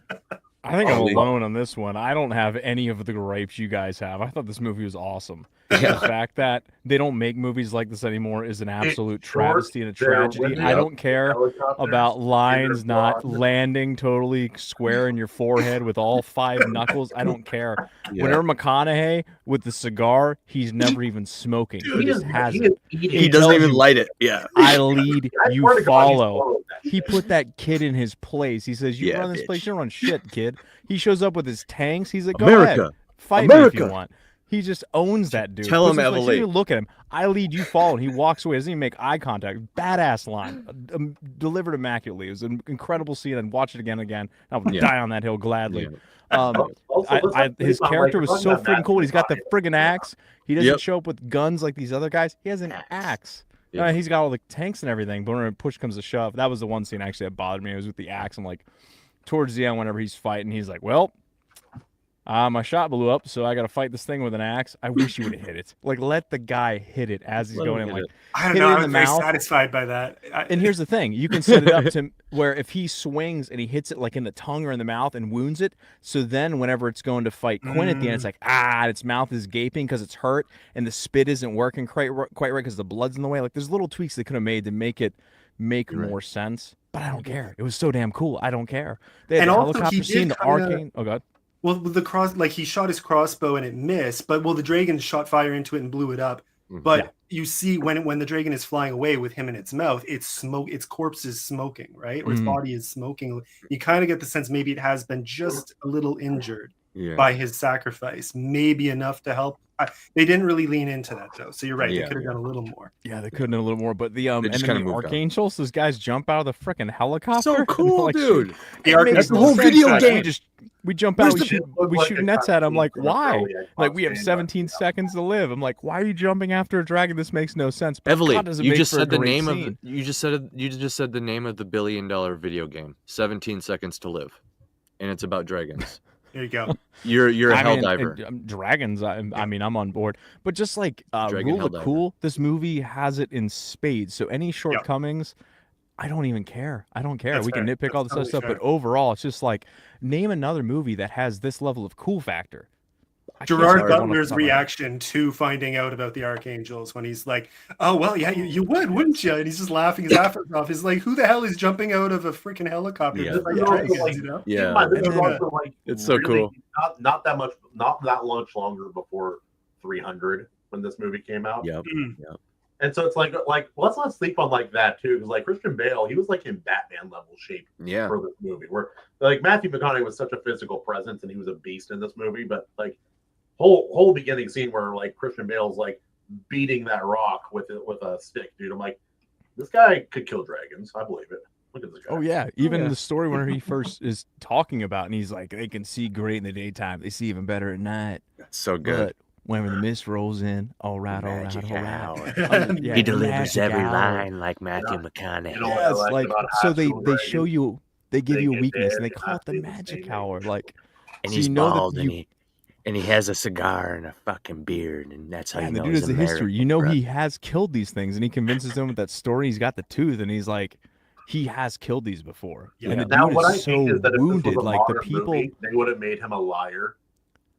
So they Yeah, could- It would have been an abusive, lying leader who never killed a dragon. It was just And like, then the entire they time. would have showed him crying at some point. Yeah. We Well, all know he how the did, modern one dude. would have been.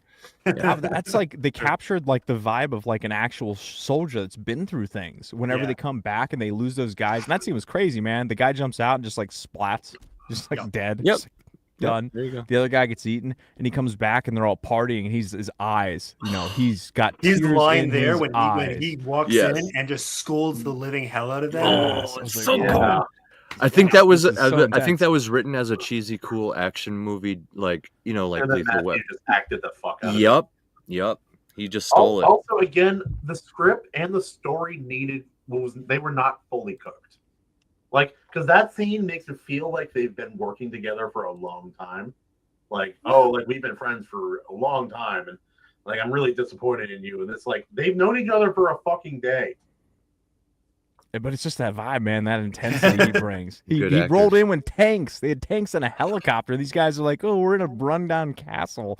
We're hiding. We can't feed our kids. That Although I leads did me- like the play Rose. they put on for the kids was awesome too, where they're recreating Star Wars. That was such a I was fun gonna scene. say, Is yeah. that your Darth story? Vader, like, Yeah. that's so good. Heavily. And all the Dude, kids okay. are like, just the looks on their faces. It was so good. I should have asked. This is what I should have did for the poll. Do you take? Okay, I want each of us to answer very quick. You don't even have to elaborate, but I'm just very curious. Bros, No. post-apocalypse, I don't even care. Zombies, dragons, doesn't matter what apocalypse, but post-apocalypse, do you take the rundown, not even rundown, but I'll just say the fortress, or do you take the tank and the helicopter convoy? Like, that's Join? actually a hard choice. That's actually a hard Where would choice. I go? Where would we want to be? Like, taking the okay, fort. you know about it early enough where you can kind of arrange becoming like the owner of these things. I see. Okay. Do you Somebody evolve offers you into the lease to both. yeah? Do you take the pathway? Do you stat into the character that becomes the warlord of the fortress, or do you stat into the character that becomes the warlord of the tank and helicopter convoy? I become Fortress. Van Zandt if he was stuck at the castle with his kids. Yeah. I think I Fortress- probably lean more castle. Yeah. It's Yeah, probably just- it doesn't require gasoline, so you're good. Like a helicopter's gonna burn through that no time. Where you can get helicopter fuel? What do they even run on? They even run on gasoline. You can't go to like the Shell and fuel up. All electric vehicles, like they were driving around like beat up like Teslas. And that would be Actually, crazy. Cybertruck would probably work pretty well, but charging would be a problem. Well, there's going to be a Um, sequel, right? That we're dreaming up. We thought of it so already. good. The fact that Yeah, there's I no know. sequel here, because there's the way that the movie ends too. There's one scene in specific where it doesn't make total sense to me, but I think it's because they don't understand the dragons as well as maybe we want them to. Where There's a lot of they kill people that there. dragon. First of all, I'm like, you're not eating that thing. Can you eat these dragons? Oh, they don't ate it. Talk about that. Oh, I would be eating that. It probably Well, tastes like they- crocodile or alligator or whatever. But they it's didn't. implied They that never the even dragons discussed it. are It's just sitting there super rotting like a waste. Lame. Dude, even Now in they- D&D, you take out the dragon's heart and tongue and eyes and teeth. Yeah, and- they did yeah, mention that the rotting corpse of it kept the dragons away for a little while, which I thought was also cool. And then even whenever the first one comes in, it charges the tomato fields, and then Yeah. it's eating the tomatoes, leaves the people alone. Like it just wants the ash. Like they feed on ash, then how do they starve? So I'm confused. I want to know a little bit more here. Yeah.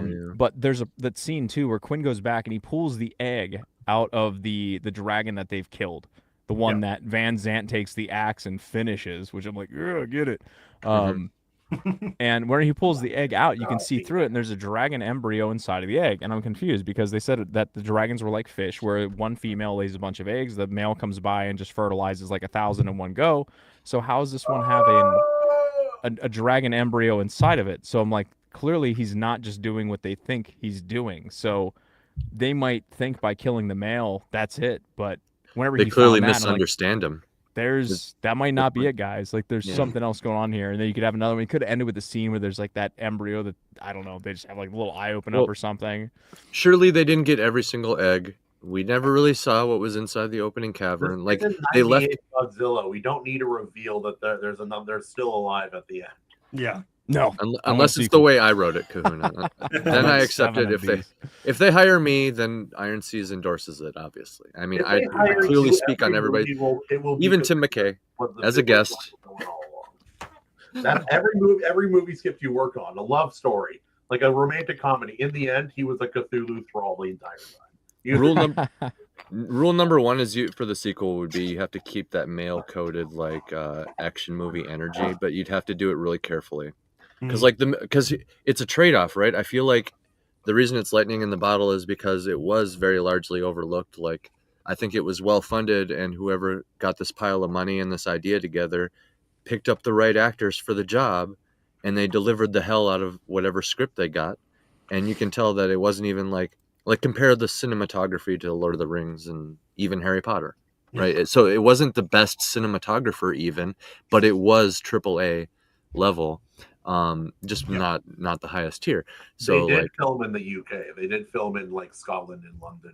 Like they didn't do like there wasn't a lot of like on a stage kind of stuff. Most of it, almost all of it, was done on location. That's part of why this movie was so fucking expensive back then. Yeah. Anyway, I as long as it's written the way I wrote it, I mean, you know, I clearly wrote it the best. I'm not even gonna lie. I mean, you heard it here. I wrote it the best. So, beauty. But yeah, I think honestly, I think what would happen is you kill that male, and then a female becomes the dude, and then it just continues, or they scatter, and a bunch of them do. I mean, if they're long-lived, like freaking Tolkien's elves or something, then they have plenty of time to like go to sleep and then wake up as a different sex. So that might be part of the point, right? Maybe that dragon that woke up the alpha male, maybe he went to sleep a female, and that was like the whole point of that particular hibernation. Is like that was the last time a male died, and so the biggest female goes to sleep, and then I don't know. I'm writing for it. Actually, yeah. There's a few ways you could tastefully deliver it. It's just the trade-off I was trying to get at is as soon as you give it what I'll call it like the HBO Game of Thrones touch, you can see this level of quality even in like The Last of Us. You can tell they just dumped money on top of it, and that's why they're memeing Bella Ramsey so hard. Is because it's almost like a juxtaposition. She's like unfortunately standing out like Rudolph's nose amongst all this extremely high quality, like every scene. The reason they shoehorned Pedro Pascal in for like 3 entire episodes after his character was no longer needed in the show is because that dude is one of those high caliber actors. As much as I don't like him for his personal takes on some things, he's one of those high caliber actors that just seamlessly blends into big budget scenes. But then you get Bella Ramsey, who's shoehorned in a different way, and it's like a glowing siren, just like, whoa, what's going on? And then as soon as she's off screen and they throw more zombies at you, it's like, oh, okay, this is cool. And then all of a sudden, Bella again, you're like, oh, where am I? What's happening? It just takes you out of it. To reiterate the sounds AC's making while watching The Last of Us. Oh, ah. It's like also, can we give out some love to our little chatter Billy Judd? He shows up every stream and he talks about how crappy the new HBO's Harry Potter show is going to be. Peter Dinklage should be the role of Flitwick in HBO's Harry Potter show. I like that. I agree. I like that. Yeah, I think he'd be about it. No, because Tim, last time he was here, we were talking about ideal castings. Like, if the show's gonna be bad, why not make it really funny? I said we should have Michael B. Jordan be Snape. We should have Professor Quirrell actually be an Arabic guy. You know, already the villain already has the turban. He's halfway there. Brutal. Yeah. Not a non sequitur, but on the topic, reverting just a little of the dragons hibernating as long as they do before finally surfacing. A recent movie that I thought did something very similar very well. Has anyone, the whole movie I had qualms with, but have any of you seen The Tomorrow War from Prime? No. I've heard the name. Was that with Chris Pratt? Yeah, Chris Pratt, Yvonne Strahovski. Yeah. I had very mixed feelings. It wasn't overall, I think, it had parts I liked, parts I definitely didn't. But what it did with the aliens, I don't think that's spoiling anything. Was what? Yeah, see, you know what? I shouldn't spoil it now. I should let you watch it. Point is, it did some things that it did well were very similar to the dragon I don't want to spoil anything. I'll leave that. I'll leave that. But I just something just clicked for me too, guys. I don't know how it's important for every fantasy creative to be aware of the deeper lore behind certain topics. And dragons in general are a rich, colorful, vibrant, lovely mainstay topic in the fantasy community. One of the problems with dragons, because everybody's trying to make them, especially after Reign of Fire, like, okay, this is a mega float. I'm just telling you guys my vote way in advance. I'm just telling you, mega float. This is like, it affected culture and stuff, and like on top of that, it's just good in a lot of ways. I will agree with some of the negative stuff, but that's my overall thing, just so I can get my idea out. But like, yeah, especially after this movie, people became obsessed with realism surrounding dragons. And I lost my train of thought. Damn it. Oh, okay. Well, anyway, somebody else can grab it. It'll come back to me. I don't say it out loud, just because it's going to be a surprise when the stories are published at some point. But in the private chat, these are the dragons in my mainstream fantasy. It's just a quick little detail. Like, when people talk about dragons, they talk about them the same way they do of like mysterious dragons in other fantasy stories, but these are what they are. Giant versions of these things. Okay. I thought that would be a fun way to kind of play with the trope a little bit. It could be fun, yeah. I love it. I love it. It's like their wings are a hurricane. Their scales are hard as armor. I'm like, there are naturally armored things in the world. Man, so. my thought. I got you. Yeah. It was the problem. One of the problems with dragons. Okay, because the world got obsessed with making dragons realistic, and once you dive into that, and I think this started even before this movie, but it really went super hyper mainstream after this movie, because people like George R.R. Martin have always been thinking about this. What if dragons were real? Okay, well, what would that mean? What would their like life cycle be like? All these questions pop up as soon as you put dragons in the context of real. And one of the quote unquote problems, this is what I was getting at with the deeper lore thing that I was saying before I lost my train of thought. One of the problems is if dragons were real, they would eat everything on Earth, because they'll just fly everywhere and move on to the next source and eat it all, and then fly on to the next source and eat it all. You know what I mean? And that's one of the ideas, because if you think of like, take a dragon about the size of Smaug, right? A dragon about the size of Smaug needs to consume so much fucking food on it, like regularly, so much food. Okay, guys, do you have any, we were talking about dorks earlier. Do you have any idea how much food a whale consumes? I thought they mostly just have water. Oh yeah, they just totally just drink water. The largest killer whale in the world is the sperm whale. They eat other whales, sharks, and giant squid, and they're like that. They have to eat creatures that large in order to survive. And if they're not doing that, they're like just like some sort of giant natural net. They're netting into any tiny critter that they can, and just eating like hundreds, thousands of pounds of like living matter, basically, like that level. I get full after a thick steak, you know, like full bite they have is something like 3 million calories. Yep.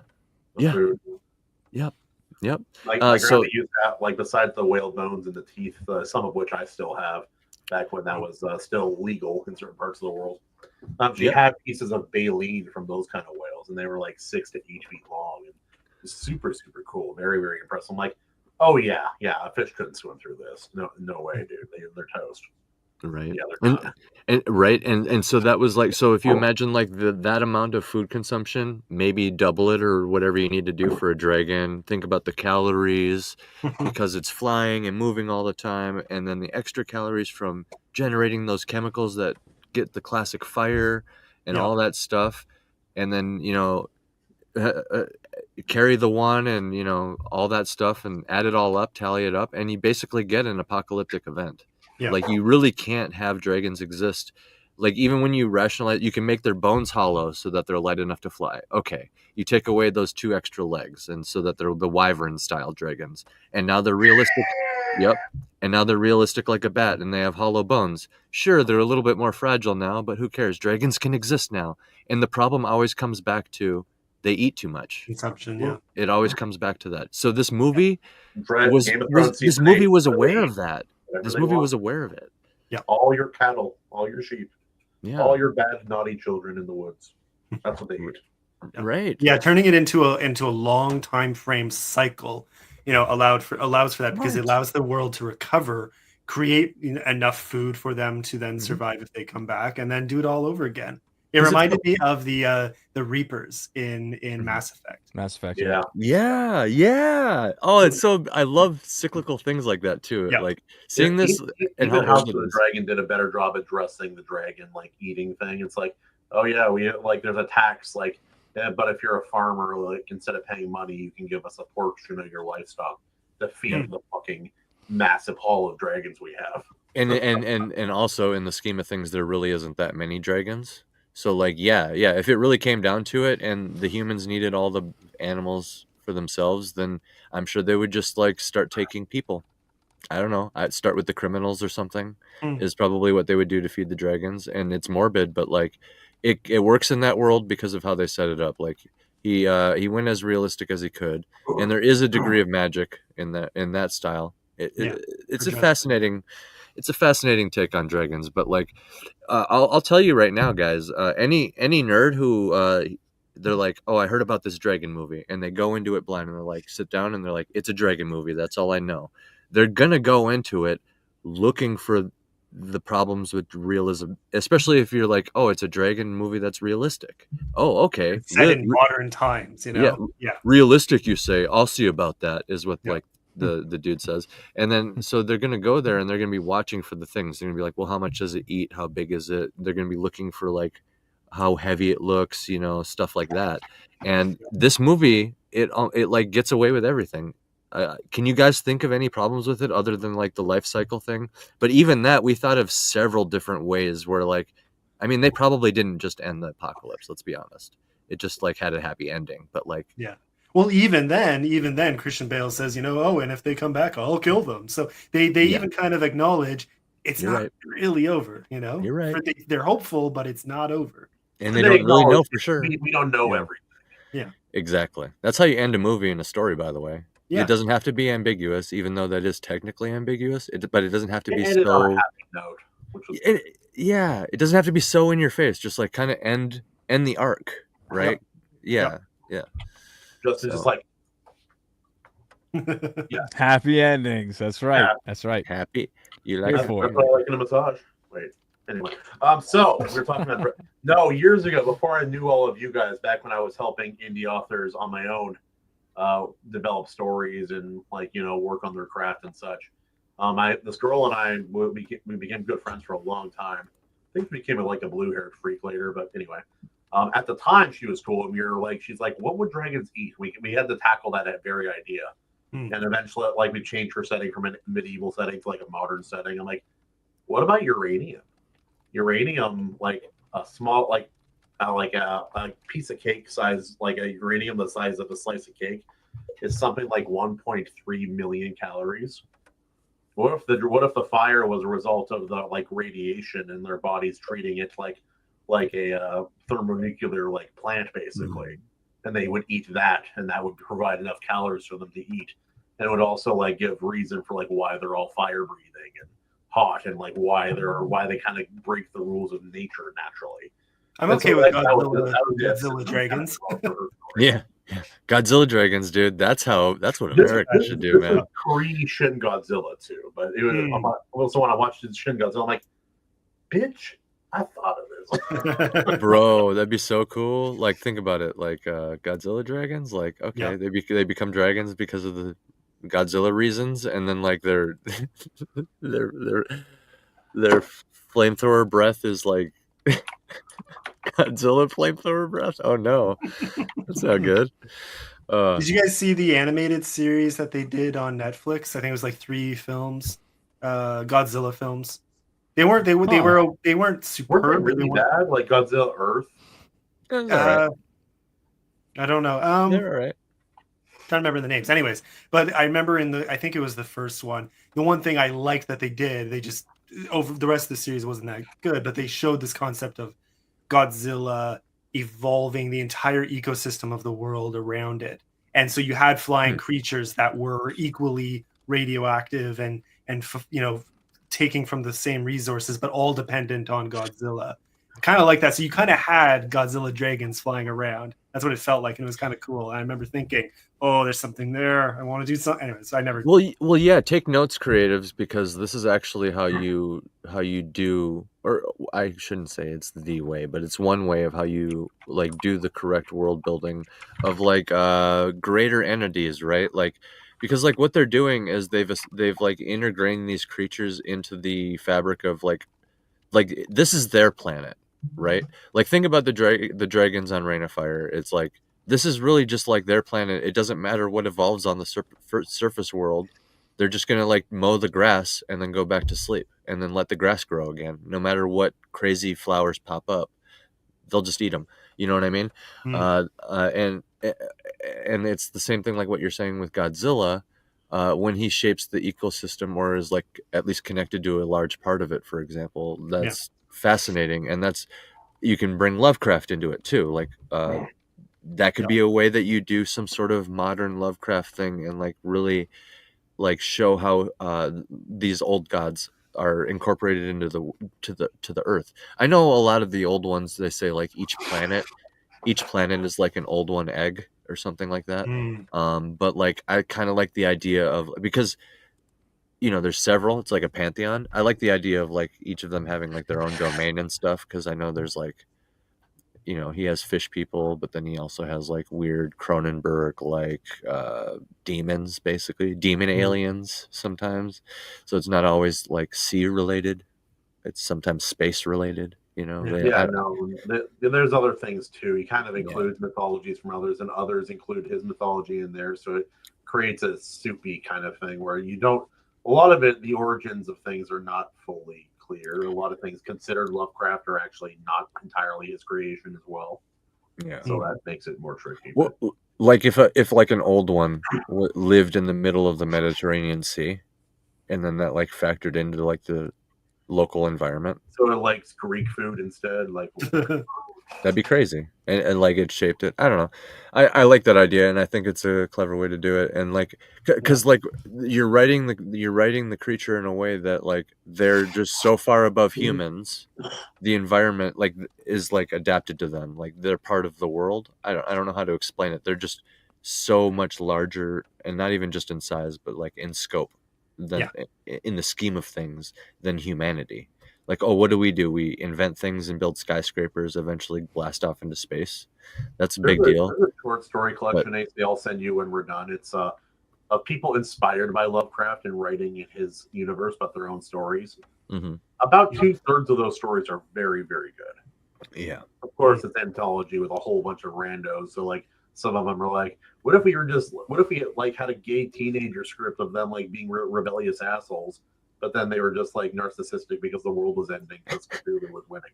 Like, cool idea, terrible thing to read. But, yeah. You gotta do that right. You gotta do it right. But okay, so we, as expected, got carried away. So let's very quickly, Evalie, whatever you got left on your notes, just give us a very quick wrap up. I already said it floats, and then we'll go around and say whatever, and then move on to Tim's promotion stuff. Premise is awesome.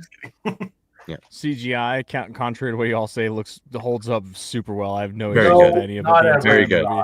It all looks good to me. Hasn't aged a day. Some of it looks like dog shit TV. It all looks good to me, Kahuna. I don't know what to tell you. Good to me. It all looks good. You don't like Rocky. I don't want to hear. It's boring until and he's weird.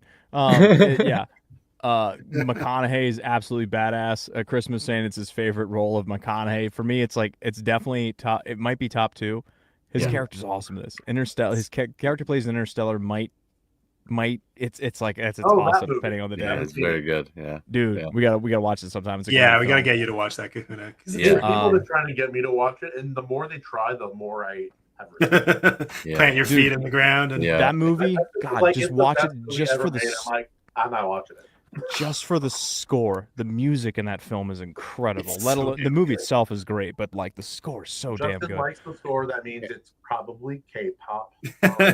And then watch the movie Gravity. It's giant, heavy brass that just like shakes your soul. It's so good. I like heavy ass. Heavy. Yes. Brass. Giant large, brass. rounded, full body brass. My only complaint with this film, my only like downside, the only thing I didn't love about it was a lot of the film is muddy and 4 hours cold long. and blue and brown and everything's dreary. And And busted that's up. like, Yeah. I get it. Things are not great. I get People it. are But sad. it's just, Yeah. I prefer looking at beautiful things on screen. But that's a minor gripe. This movie is this close to being an airship for me. It's so it's close, very dude. This good. thing I know. floats. It floats hard. It's so good. Yes, I agree. Okay, so AC, you and Justin, they're both saying it floats. I'm going to say Rain of Fire floats. Yeah. I also think that the fist fight between Christian Bale and Matthew McConaughey was really, really good. It was a really good fist fight. I agree. Yeah. The dynamic was interesting. It was believable, mostly. Yep. And it, of course, ended with Van Zandt just being himself and, 80 pounds. Also, like, Yeah. dissing everyone else besides Christian Bale when he won. He's like, this is what we need. Well, This is what we need. his character knew he was recruiting people. Mhm. Okay, so like, I wouldn't say he was exactly looking for a reason to beat his ass, but like as soon as the ass beating started, he could not stop. Okay, I got to get my shirt off. I got to scream a lot. I got to look like a leader right now. And so like, that's like where I like very heavily agree with Evaleighmusic on a lot of this. Is like, I don't know if that's them catching more lightning in a bottle by having McConaughey in just a situation, and that's what happened, or if they did that on purpose, because not once do they mention anything about that. Obviously the situation was he was recruiting people, but I mean like in a passive way. He knew he was performing in front of everybody. He's there to get people.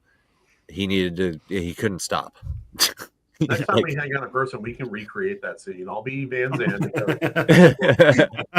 I'll be Christian Bale. We'll get their ass kicked. Makes sense. Yeah. Justin, you look more like Christian Bale than AC. No, I think if we did me, it would make more sense because like the weight difference between the characters. I was going to say the fighter Christian Bale versus Batman Christian Bale. No, Christian Bale from Reign of Fire, where he's all skinny and bundled up and is just like the nerdy guy teaching kids Star Wars. He was not skinny, dude. He was in Batman. Not in this one, yeah. No. Was he Batman? Was he Batman physique in this? Yeah, for sure, dude. Like, only in the Batman movies have I seen Christian Bale more ripped than in this movie. But only maybe what's it called? American Psycho, obviously. Oh yeah. That was different though. That felt like it didn't look functional. No, weirdly. But, I'm gonna say my only two qualms were really just bad lines, and so the one I mentioned before, I lead you follow, just did not work for me the first time. The second time absolutely did, so I give it an easy pass. The other line that does not work for me, that stands out really hard, is when the what's her name, the main actress, turns to Christian Bale after they win and she says, "He always thought you could do it, and you did." It's like you've known each other for 5 freaking minutes. You've done the worst line in the movie, in my opinion. That's pretty great. Again, the story and the script needed to be cooked more, but it gets afloat. Yeah, it gets it. Like so those two things aside, you've got like some of the best lore building in the world. You have Darth Vader and Luke Skywalker drama tribute. You have like this movie does not stop delivering on so many damn levels that it's just it is an airship for me. Absolutely. I just gotta say, I'm really glad I didn't even have to bring up the Star Wars thing because I freaking love that so much. What they're also doing there, like that's not a pointless scene either, because they're kind of showing you kind of how much time has passed by passively showing you a very famous thing that we all know the story of and kind of where they're at in society, passing it down. Yeah, and it's already at the Black Knight in the shiny mask looks down. That's all he says. That's all the characters' names are now. It's the Black Knight and the other knight. It's probably Black Knight and White Knight at this point. But that's crazy. So it's showing how that story and how like over time, as stories get passed down history, kind of like, I don't want to say falls apart, but kind of Memory start getting, fades, you know? getting looser and looser. Yeah. Sometimes when my kids don't want me to read them a book, I'll just tell them a story that I've read or that they aren't allowed to watch or read yet. So I'll tell like Lord of the Rings stories or some certain Star Wars stories they're not allowed to read. I'll be fat retarded Van Zandt. Or like I'll read Red Rising, which I've made our book club read the first 2 books of that series. Very, very good. We'll have to talk about the third one here soon. But those stories are very wildly inappropriate in some ways for children of a younger age. So I have to like edit it while I'm reading. I'm like, and then they crawled out of the horses' stomachs without entrails, bleeding all over them. And then he called them 5 bad words in a row. And yeah, here we go. Yeah. It's going to be interesting to try to censor when I'm reading to Xander. And then he beat him up. Anyway, next page. That character's gone. They should start giving him exposition in a meta way. Then he took the girl. Then he took the gold girl up to the tower. Next chapter. Yeah. So, Tim, what have you been up to since the last time we talked to you? You got anything new cooking? My Little Pony erotic fan fiction. That's my next new novella that I'm working on. You know, yeah. Now, I'm glad you went this route because, like, in another world with your look, you could easily be like one of the like brony Reddit moderators. Tragic. Yeah. No. Yeah. It was either going to turn out fantasy author or brony. Yeah. Tip of the dime. Like, there's an alternate timeline where we do not like you at all. Funny enough, I tell the story sometimes, but I have a doppelganger that lives like 5 to 10 minutes away from me, just on the opposite side of the Ottawa, the Rideau River. And yeah, every once in a while I try to stalk just to see how my doppelganger is doing, to see how our timelines have diverged. That's pretty great. Yeah. But yeah, no, what's going on with me? I mean, you know, like I said, the big one is the audiobook that I hope they give a 10 business day estimate. And if that is accurate, that will come out on Friday. Sick. Other than that, you know, the big, like, you know, I have put the sequel on hold to work on a fantasy heist novella. So that's what's going on right now. It's yeah, I'm kind of playing around with I'm building off of my normal writing style, but trying to make it a bit richer, trying to make it a bit more poetic in feel. Just it works with this story. So it's a lot packed into very little space, and that's what I wanted. Using a character from your book, or is it using a different character in the same set? So it's not the same world. There is a bit of a tie-in, but that'll come up later in this novella. I'm treating it as a prequel to a new series. Oh, okay. Yeah. So that's the idea. I want to see how this lands to see if there's potential. I love this series. I've already written the first chapter of the first book. Just to play around with some characters. And so this prequel I'm using as a chance to world build and to really flesh out the backstory behind. But it's meant to be a standalone, fun piece that people can enjoy in a small dose, you know? So we'll see. Like, so far, it's been a lot of fun to write. Awesome. But the challenge is I have to have it published by August 31st if I want to get into the Sphinx competition for novellas. That's soon. That's a tight deadline. Yeah, so I'm about 8,000 words in, and I'm estimating 20K. So you know, I can get that written probably within the next month, and then that'll give me about 2 weeks to 3 weeks to edit, and then gotta do a cover reveal, gotta do some art, you know, throw some arcs out there. It's going to be the tightest publishing deadline I've ever given myself, but I am committed. So, yeah. So with any luck, there will be something out from me by September, and then I will get back into the sequel, and that will that's a tough one. More to come, but I'm 95,000 words into the sequel to The Fall of Sylvandria. So yeah, it's going to be at least 130K. So there's still a bit to go there. Also, with the audiobook. Sorry. Oh, go ahead. Okay, I'll go ahead. With Lady the audiobook coming out, with the audiobook coming out with the audiobook coming out on Friday, what is the best place to pick that up? Is Audible the way to go? I've heard some people say Audible doesn't really pay very well, that there's better outlets in terms of putting money in the pocket of the author, which is always my priority. Yeah, well, in my case, I opted for the now since I narrated it myself and opted for Audible exclusive, it means I get 40%. So that's pretty a better deal by a little bit. Yeah, like by comparison, if I had another narrator and split it, I would get 20%. And then if you, and that's only if you go exclusive. If you go wide, you get even less than 20%, which really feels, yeah. So for me, Audible or iTunes, I get the same jump through a few hoops. Okay, Audible cool, good. As far as royalties splits go, yeah. Alternate in the future, if you ever do split off, Chirp is the only real alternative that I think is worthwhile. Spotify exists too, but I hate streaming music. Yeah, and apparently they do books there. That's where I got one of Herman's books. But yeah, no, like, and as far as like that is kind of the problem too, because like as a user, and like Audible is so much better than any competition out there as far as like its usability, how convenient it is, how it's organized, how well it works. It's far and away better, and that's kind of a problem out there. But yeah, no, I'm very excited because I do want to read your book. Plus, it's a flintlock fantasy, and there's not enough of those. Yeah. I got done a little while back with the Black Powder, Gods of Blood and Powder trilogy by what's his face? You know what I'm talking about? It's killing Blood of like Sins of Empire, Blood of Empire, and Wrath of Empire. Yeah. What are they called? I'll look it up. It's really good. I don't remember the author's name now. It's going to bug me. Have you spoken to John Delarose ever? Have I? No, I don't think so.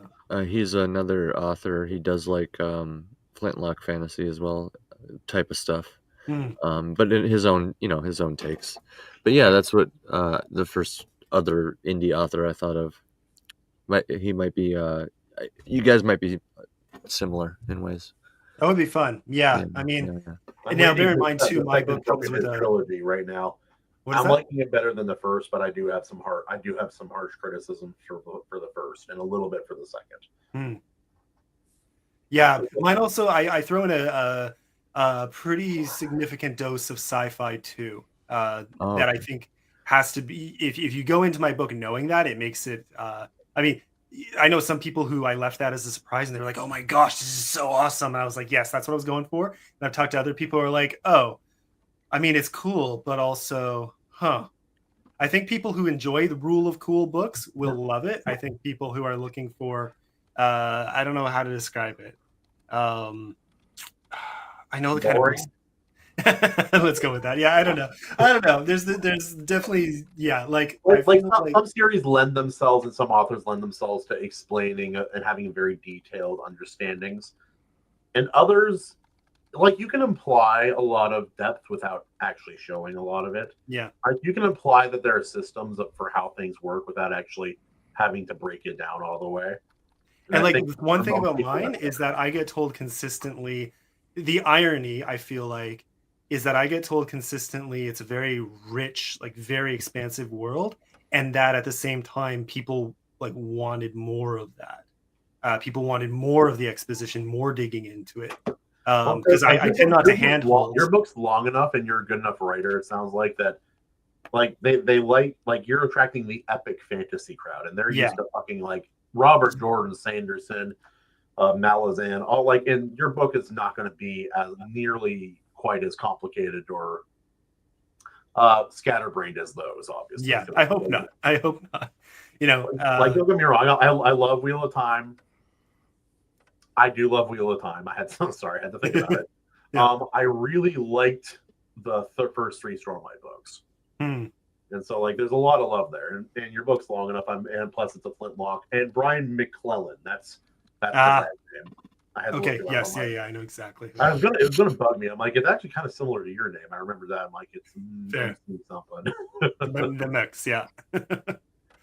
Yeah, so I think I'm trying to think what else is really new. Those are the big things. Is that audiobook took a good chunk out of my life in a great way. A very, very rewarding experience, but it's so fun to be back just writing, which is why I did this novella too. It's a fun break from the expansiveness of the Dreamer Chronicle world. And it's meant to be it's still epic and fun, epic and heavy in tone, but it's a heist. It's very much also fun and playful and working towards a goal within a very short time frame. And so you've got that adventurous. Anyways, it's going to be. So far it's been very fun to write. It's been very refreshing. So yeah, I'm eager to get that out, and I'll do the audiobook for that too. That's the plan. That's a good way to go. Also, Lucas Caval in the Koval in the comments here. The ultimate Kahuna, you're not fat and retarded. You are fat and retarded, Van Zandt. Don't forget that. I love it's that. like these people know me. Love it. Also, I love the fantasy thing. Why you? But I figured out just because I have your sample page brought up here. You spelled dreamer in the most nightmarish way you could have. Like Cthulhu couldn't have thought of a worse, more complicated way to spell dreamer. Let's go over this real quick. I make no apologies. Aemeir. Nice. Nice. Dreamer. And Cthulhu would have literally pronounced it like yeah. So I don't know how you spell that, but well, Professor, I'm sorry you had a hard day at work. Hopefully it's not as hard as it was for me to say this word. Yeah. Well, there's a reason I don't feature it on the front cover. Also, some of the names, like I used to do this with a lot of the stories I used to write. Like Alarin, good. Zekarhim. There's a pronunciation guide. Are you looking at the pronunciation guide in the front, or where are you looking? No, I'm just reading it. Oh, okay. Oh, that's. And I've read a lot of fantasy, and I'm Hawaiian, so like I can pronounce things weird and guess, but yeah. Is it Alarin, Zerakim? Yeah. Okay, so I'm close. That's what I wanted. I mean, that's the thing too. That was an interesting story on that front. Is if I'm talking to enough people and realize, I tried to make, with some exceptions, I tried to make a lot of the pronunciations intuitive, but I still wanted it to look on the page to have that fantasy feel, but the tricky thing is sometimes what is intuitive to you is not to the average reader. Mm-hmm. And there's that distance, right? So you talk to enough people and find out they're all mispronouncing your word this certain way. Maybe it's time to consider pronouncing it that way. And I did that with one or two words where I changed the pronunciation in the guide to match what I realized was far more intuitive to the average reader, including, funny enough, the main title. So The Fall of Selvandria, which is how 99% of people I talk to pronounce it, I originally kind of had in my mind as Selvandrea. Oh yeah, no one was gonna. But no one's gonna. Yeah, some people do. Some people intuitively did, but it's like 1% to 99. Yep. Yeah. And I was like, you know what? Looking at it, I'm like, that makes total sense. And I immediately made the change in the pronunciation guide, and it's been that ever since. So most of the time that it's been published. That answers my question. I was going to ask if you have a pronunciation preference with your stuff, or if it's something like some authors do where they just say however you pronounce it is correct, kind of thing. I used to say that initially, and then I realized how stupid it is. Yeah. Does it create confusion? Well, it creates confusion. And two, now here's the thing. Initially, I only did a short pronunciation guide, which is what's in the book right now. But when I started working with my narrator, I did a entire pronunciation guide for every even slightly awkward, like any word that you might have difficulty with. I made a guide for it. At some point, I intend to put it up on my website or somewhere. It's too long to fit in a book. It's like, which tells you how big my freaking world is. I had to do that for the dude who my buddy who helped me with my audiobooks. So yeah. If you're doing it anyway for audiobooks, and in the future, it really like about 3/4 of the way make it. The pronunciation guide still says how to say. I look at my I look at my stories differently. Yeah, you're always gonna see it as that in your head, probably. But like, I view my stories differently, and like all like yours, for the example that you're reading right now of mine, those three, it's like there's a very different number of fancy words to mess around with, and it's like the more medieval you get, the more fancy words you need. Yeah.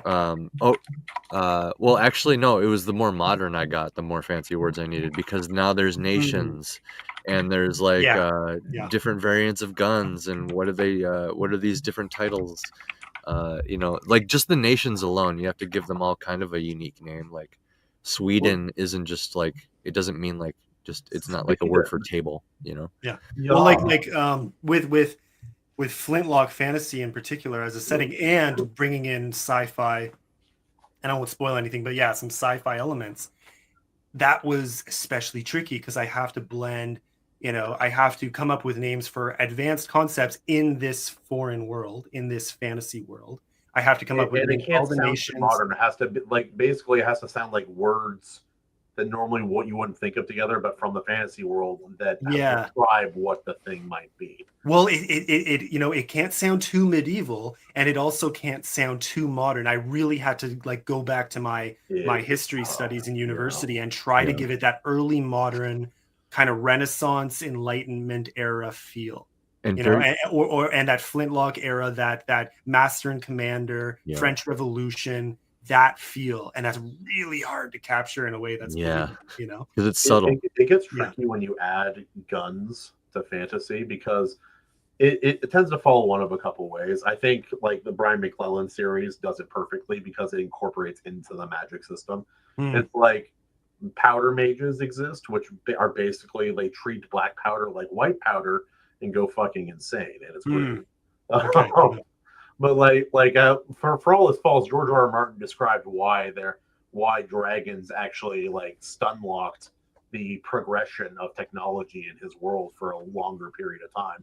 It's like they're dragons. They never tried developing more explosive technology. So cannons don't exist, therefore guns don't exist. Why do you need an airplane when you can just tame a dragon and fly on its back? Flight exists, it's right there. Right. Airplanes have existed all throughout human history. They just usually went like this. Yeah. And why do you need a gun? Why do you need anything more than a sword, I should say, when we have a dragon that breathes fire right there? Why, it just goes on and on and on. All we need is dudes with armor and a sword. Stand right there while the dragon does stuff, just in case we need you, kind of thing. Now, of course, that's assuming that both sides have dragons. If only one side of the conflict has dragons, then you can see some really interesting innovation from those fighting against them. And that's the missed opportunity. That's the missed opportunity. And I love that you like mentioned there are some sci-fi. Fantasy used to be less restricted. Than it is now, way back in like the pulp era and like the 50s, 60s, 70s, even 80s. I'm so glad you said that. Continue, and then I have a thought. Because like in my mainstay fantasy setting, there's an eternal king for one nation, and it's basically tell me if this story sounds familiar. He was an alien who landed on this. He was a star child who fell from the sky in this weird type of metal star, and then this child was very strong and could Prince Vegeta of his own accord. But it does deviate from that quite a bit, but you see where that inspiration comes from, obviously. And so it's like, well, this guy is eternal and can't really be hurt and can't really die. I guess he's king. And that's basically what happened for one of the nations in my fantasy setting. But it's like, and then you're talking about like drawings from sci-fi, which is great as well. So I'm curious. I've been wanting to read your book anyway, so this gives me more of a reason to want to. I've imbued sci-fi in my world as well in its own ways. I don't even want to say how, because it'd be kind of spoilers, and you're reading it right now. But let me know if you can. Well, it's kind of obvious if you got. I think with the second story, I got way more of it already from the second story than the first. You can kind of, the second story kind of, it's on the nose. It gives it away, like just how they're. It's actually the third story with the orcs. One of them just pulls out an iPhone all of a sudden, and you're like, "Whoa, the world's way different than I thought." Takes a TikTok and then, The way I went for it with mine, and this doesn't spoil anything, because what I say is the central premise of the book is, this ecological, like biological malevolent force, but it is ultimately an organism. And every force of evil you encounter in the world comes back in some way to this organism. It acts as a parasite, but it also produces other organisms that it controls. They're part of it, essentially extensions of it. Mhm. Funny enough, including dragons. Is it a physical manifestation of Tumblr in a fantasy setting? No. It spreads into it, just creates more like it. And, Oh, but by the way, you immediately get like something like that existing if you have a high magic setting where people can willy-nilly use something like the message spell, or like maybe a fancy version of it where you can actually see who you're talking to, like little holograms pop up. like Well, it, now yeah. suddenly you get super crazy networks of sorcerers that are underpaid and overworked, working in a sweatshop somewhere to maintain this magical network of message spells, just sending and receiving holograms from across the earth. You know what I mean? That's one lore and world building thing that pisses me off. It's like you don't have to explain everything, but like you need to give explanation for a couple of things if you have like a fantasy story. It's like, how do people communicate? How are wars fought? And what are the, like, if you use magic to explain away everything, it makes it hard to not overly rely on it. It's like, if you could just instantly like in your ear talk to anyone on the planet with a magic spell, like half of your problems would not exist. Yep. And it doesn't make any fucking sense. I'm glad you mentioned warfare, because like immediately with the message spell, warfare is way different. Everything. Yeah. You can have magic without the message spell. Just like no long range communication. Let's say it's just destructive magic, like lightning bolts and fireballs. Yeah. Yay, classic destructive magic. Okay. As soon as you add like something like long range communication instantaneously, holy crap, war changes overnight. And now you got wizards. Oh my goodness. And also, like if you can do that long distance communication thing, it's like you can't, like, no one captured that bird with a message and read it and it's secure and no one saw it, or no one changed it and it's not a fake message. It's like it changes the entire way people communicate, because like Game of Thrones talks about that. It's like we sent out 3 ravens, hopefully one of them wasn't shot down by a bow. Right. They literally say that. When we talk. Brandon Sanderson addressed a really important thing that a lot of books don't address at all, especially like war fantasy. They don't even talk about it. It's like, how do we feed thousands of people in the army? Doesn't matter. They're just fighting for days. Food and water. I touch on that in the first story, don't I, McKay? Yeah. No, it's been a minute since I read your book, but you do actually address that, and it's like, there are thousands of people. How do we feed them? We didn't think about that. We're just an army that's angry. So what happens? Oh, look at the land behind you as we go. It's different. I'll say that than before you got there. Food scenes, as long as they're not abused, I find them really fun in fantasy. They're a great opportunity to give your book a unique flair.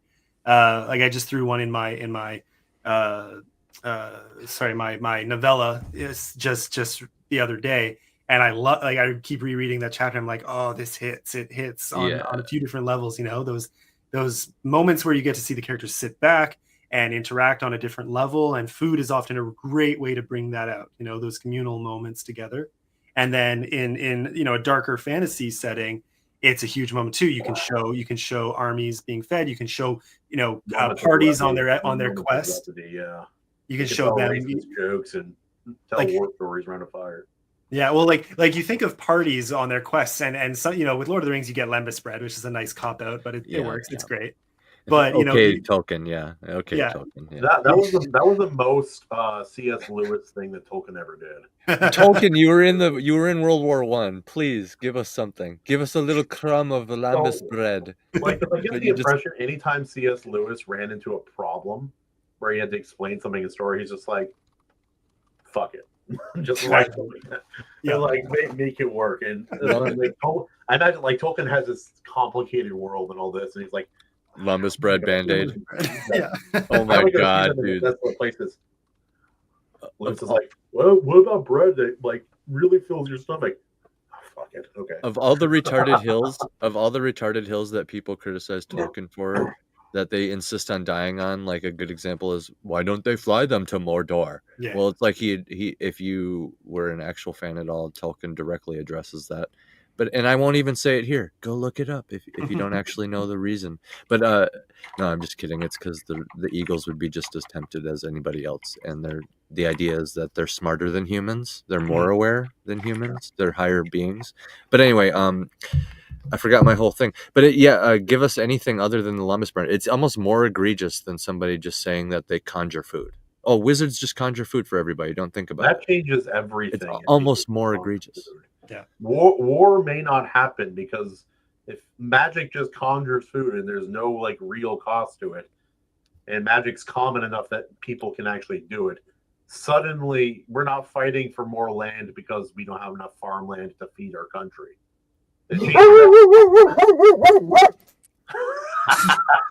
Every damn time. like AC can be in the middle of a great point. It's like, and that's really why I think this. I can't tell if he was really agreeing with you or really disagreeing. I'm still not quite sure. It's hard to tell. He's my orc.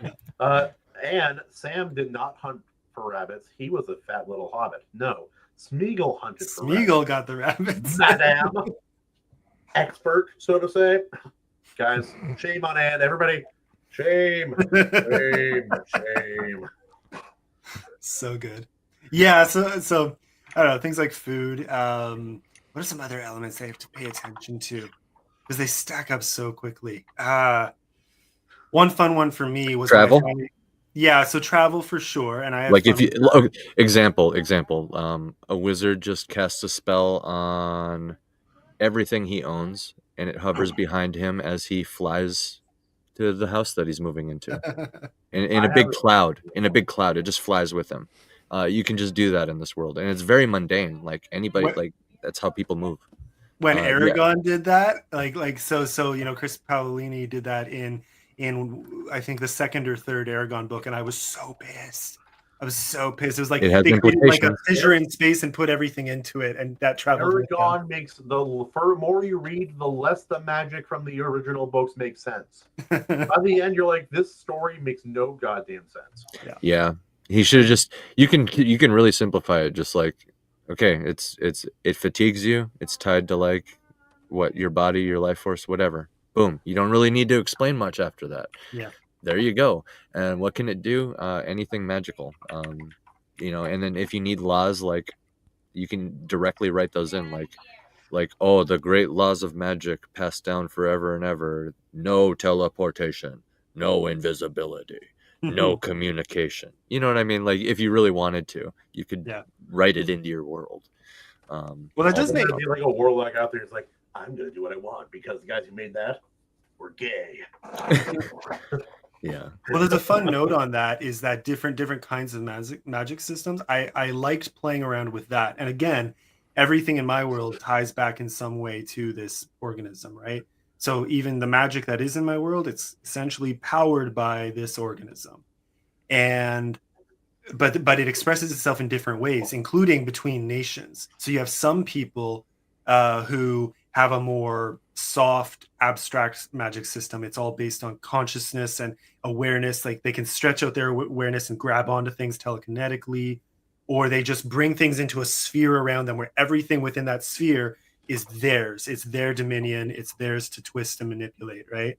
But then you have others who use like magical communism.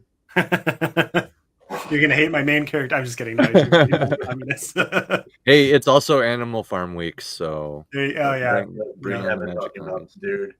I'm so like that's such a good book, and I have no I've talked about it 2 videos now. I have no faith. Oh yeah, no. I'm sorry. I don't care that Andy Serkis is involved because then I see that Seth Rogen is, right, and I'm just like, I'm out. Cancels out. Yep. And when you're canceled out, you have nothing. Also, based on it's only a small hint. I think they're gonna make this about racism instead of about what it's really about. It's like they're gonna take that one element. It's like even the commercials talking about. Well, hello. Howdy. Get a room. No.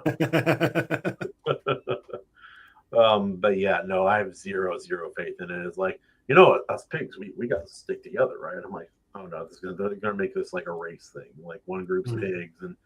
Oh shit! Okay, I guess that's what's happening. Yeah. What was Yeah. I was going to say magic systems, though. Yeah, and then Yep. the other one I wanted to mention was like you have language-based systems where kind of so Aragon I think was closer to that, where Very magic close, words activated the spells, and I classic. I like that. Something I did with that I had fun with was, okay, so if language is collective in a sense, right? It's consciousness based, but it's created and passed down and manipulated and changed very rapidly, kind of like the Star Wars story in the movie, right? Language changes so quickly, like history as it's passed down, like a game of telephone, right? And so the Star Wars scene from Well, exactly, yeah. So Reign of Fire. imagine a magic system based on language, but there's no way that would remain rigid, right? It would slowly the words would have to change as the language evolves. Yeah. So how long would if you're drawing from the power of the collective, but that collective is always shifting, your magic has to shift with it, which means you're almost forced to be susceptible and to go. If you're using language-based magic, it has to either go that way or it has to go like the way of like, for all the criticism people have of those books, The Name of the Wind and A Wise Man's Fear, its magic systems were so solid. And bros. One is like the softest magic system, like most BS magic system ever, and the other is like super, super hard. Yeah. And bros, not to mention it sets up the amazing when you have there's something so beautiful and poetic about that, because it's hyper realistic, so the immersion goes up when you base it completely around language. Then over time language degrades, so you need to constantly maintain it and massage it and upkeep it over time. So like there's new words being invented and old words fall away, which means you can have the really epic scene where the hero, after he thinks he's ready, you know what scene I'm talking about. Whenever the hero thinks they're ready, all of a sudden the crazy, really scary, like max level shadowy necromancer guy who's been alive for 1,000 years perfecting his craft, who's max level already, steps out and puts the kid in his place with some old world shit, which has different rules, right? Because it's getting diluted over time. So like maybe they kind of like she's 1,000 years old. She's like, I don't use complicated modern magic techniques. I just took the basic high end, like high power, low complexity spells for defense and attacking, and I spam the living shit out of them. I use medieval consonants to build my words for my like defensive magic, and I like to hang around like Victorian era vowels for like my and adjectives for my offensive magic. Like that's just so crazy to think about. And then like like that evil necromancer guy steps out and he just says like the crazy morto, like the crazy extinct word that nobody has heard before, and suddenly if you have the established rules in your world, like thou shalt not fly, thou shalt not communicate, you get these beautiful reveals where like the hero's there and then suddenly thoughts in his head and they're not his. Boom, like, goosebumps inducing. Like suddenly he sees somebody flying as soon as they start fighting. Like they challenge to a duel, the first thing the bad guy does is start hovering above him, out of his reach. Like, what are you gonna do now, bitch? And it's like, I thought this was illegal. It is illegal, but I'm like 2,000 years old. I know the old words. I'm ancient. I can say all the words and all the magic. Turns out all you got to do is know them. When you tie magic to language like that, turns out all you got to do is know the words and like practice and like attune with it, right? Like is usually how it goes. The attunement is the big part that I think a lot of those magic systems miss. They just focus on knowing the words, and they don't catch the sensitivities and the changing and the culture of it. There's a lot of ideas Harry Potter fails in that regard a little bit. That's a great example. Harry Potter just says abracadabra, and then suddenly you're killing somebody. Oh, cool! Yeah, you practice over and over again in school or whatever. But I think that's kind of just making your killing curse, like your loaded gun spell, like a slight variation of a very common phrase we all say when referring to magic. Abracadabra, Avada Kedavra. That's really fucking funny. I love it. Yeah. Yeah, it's like a mistranslation. One funny thing when you're writing, and this comes up because of this that hypothetical scene you just described, is sometimes as the author, you're so invested and you're spending sometimes days on a single scene, so sometimes a scene that has this huge emotional weight for you as the author, once you step away from it and then you come back to it months later, or once you've gotten feedback, you realize, oh, it might not land as well for the reader, and you have to really work on it even more and cushion it and get into the mind of your reader to make it deliver the way you intended. And I had kind of two scenes in particular in my book where that was the case, where it took everything in me to write those scenes, and then after the fact I had to kind of either step away from them and refine them, or I had to realize maybe this is a nugget for me that the reader will pass over, but it belongs. And maybe some people it will land. And I found out after, some people read it and it killed them. And some people didn't even notice, and sometimes that's how those things are. One of those scenes for me was a really intense scene a character goes through, just kind of a tragic, almost character building moment. Another one, though, is one of my favorite scenes in the book. And it's this character you see go through the entire story. You're kind of waiting for them to finally get their day in the sun. They have this potential. They have this character, man's man kind of character, and finally they're facing off against the enemy. And this does not spoil a thing. There's more to come, and there's more even within the story itself. And they get their ass kicked within 2 seconds. And kind of one of those moments of all that buildup, but they have no idea what they're up against. And I love that in a story. You need that to really show the stakes and to show the power of the unknown. Aragon really had a good scene like that. Yeah. Which one? Aragon really, I think it was the first or second book. It had a couple moments like that. I think it was with the Razak. There was a second one where when Aragon is in the city of the elves, and he is learning from the only other good dragon master in the world. Yeah, this elven guy with the giant golden dragon. It's been so cool. 20 years since I read that. But holy shit! They're going through. It's all right, I'm going to teach you this casual bit of magic that even the evil Dark Lord has no idea exists. Yeah, watch this.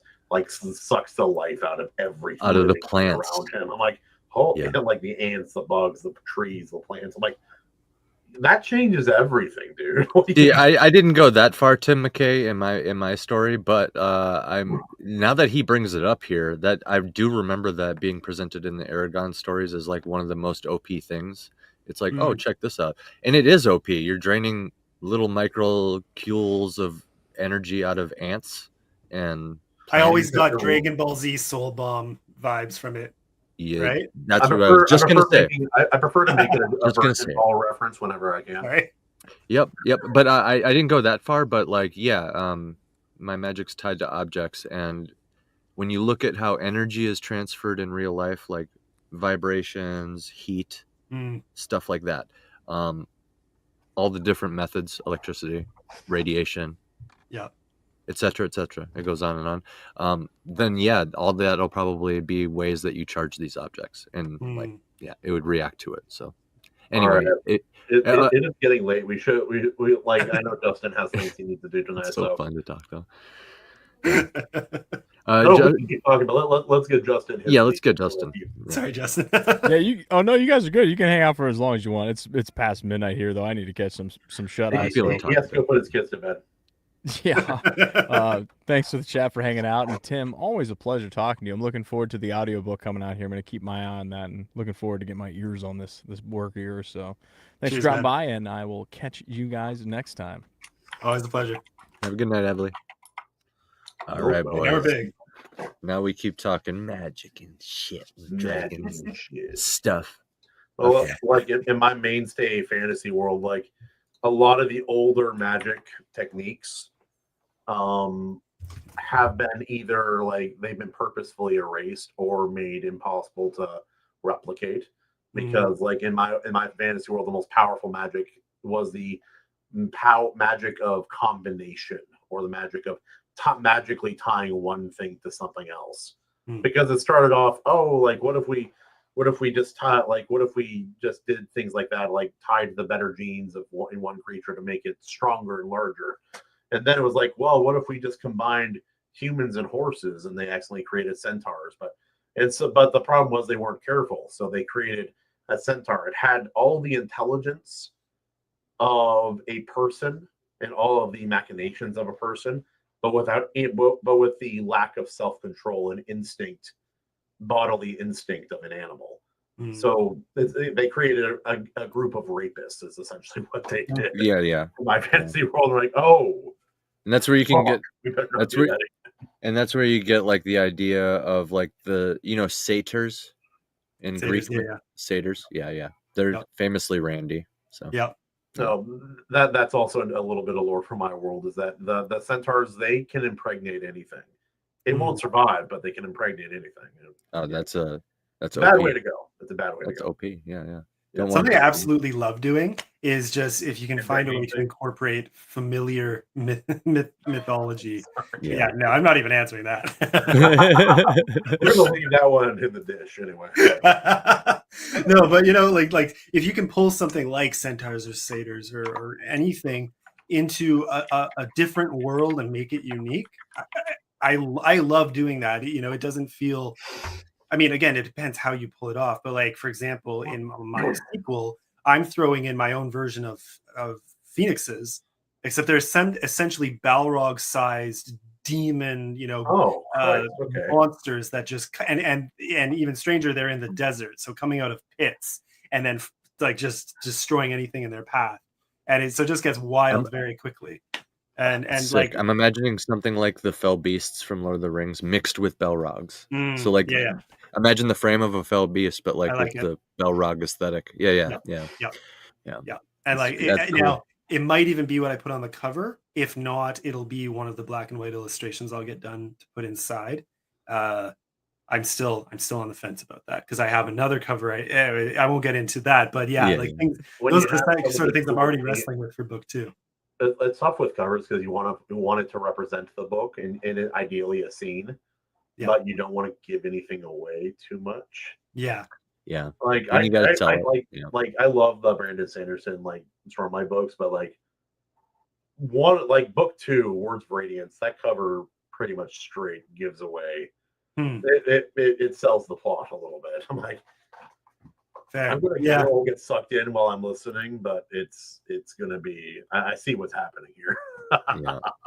The problem with mine, I posted about this is so the first book is 540 pages and it's split in 3 parts. But book 2, again, it's very much. I'm 30 to 40,000 words away from finishing part 2, and at that point, I have to make a decision. Do I add the original plan was 3 parts like book 1. I like that symmetry. And if that's the case, then I know what the cover is going to be. And every book 1 and 2 both tell you exactly where I'm building to with the end of this coming book. So I don't think the cover is a spoiler, but oh my gosh, it's going to be badass if I do it. But if I take part 3 and turn it into another 2-part book, which I almost kind of have to do at this point.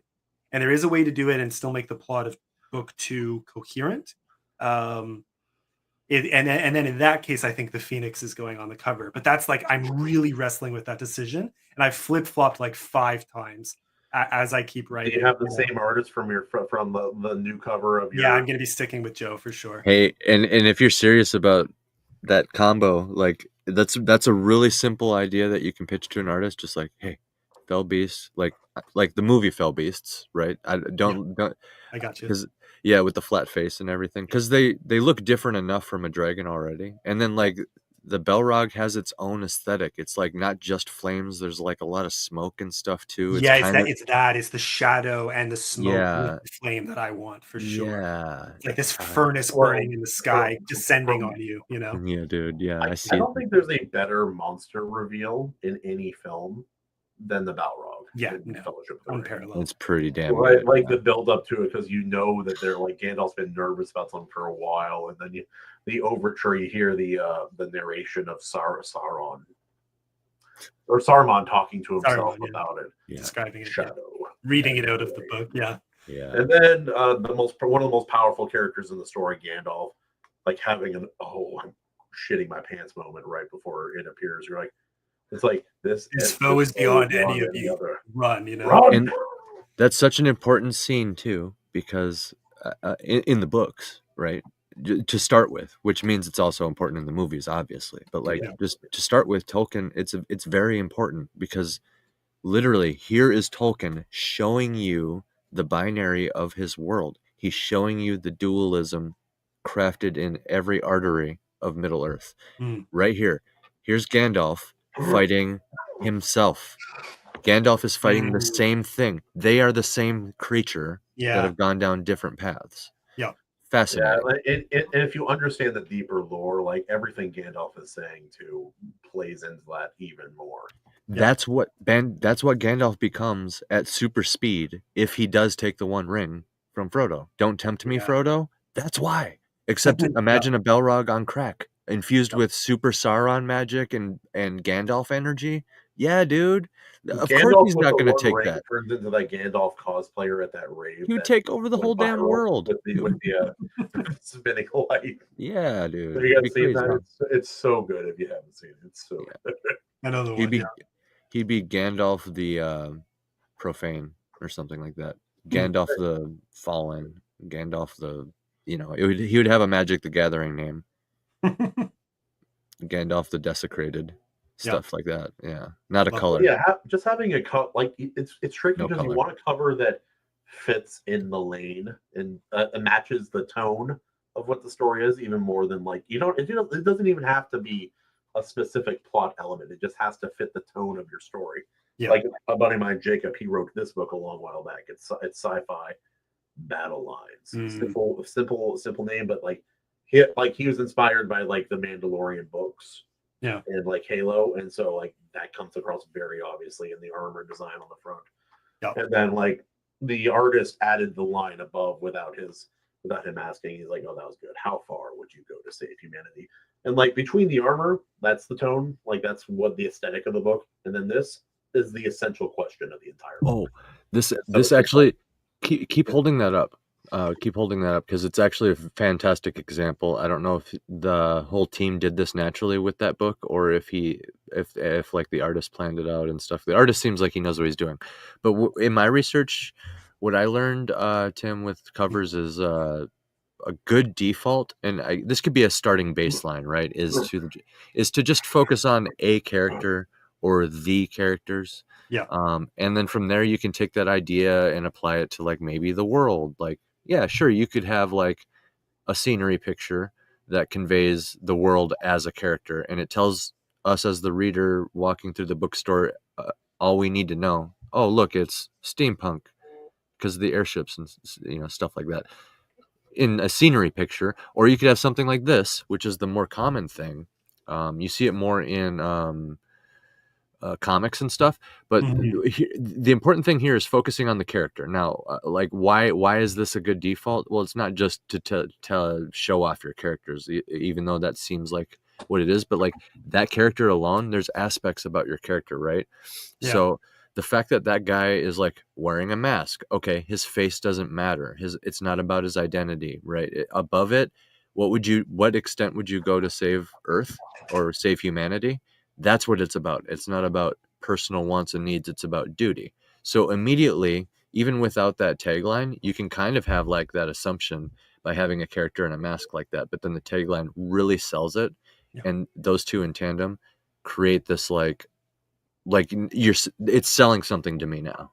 You know what I mean? It's selling the story to me, and it hasn't told me anything about it. It asked me a question and showed me an image. And so like no, sorry, go on. Oh yeah, well, just real quick, like mine, for example, the cover I made for my book, it's just my protagonist, and it's pregnant lady walking on water.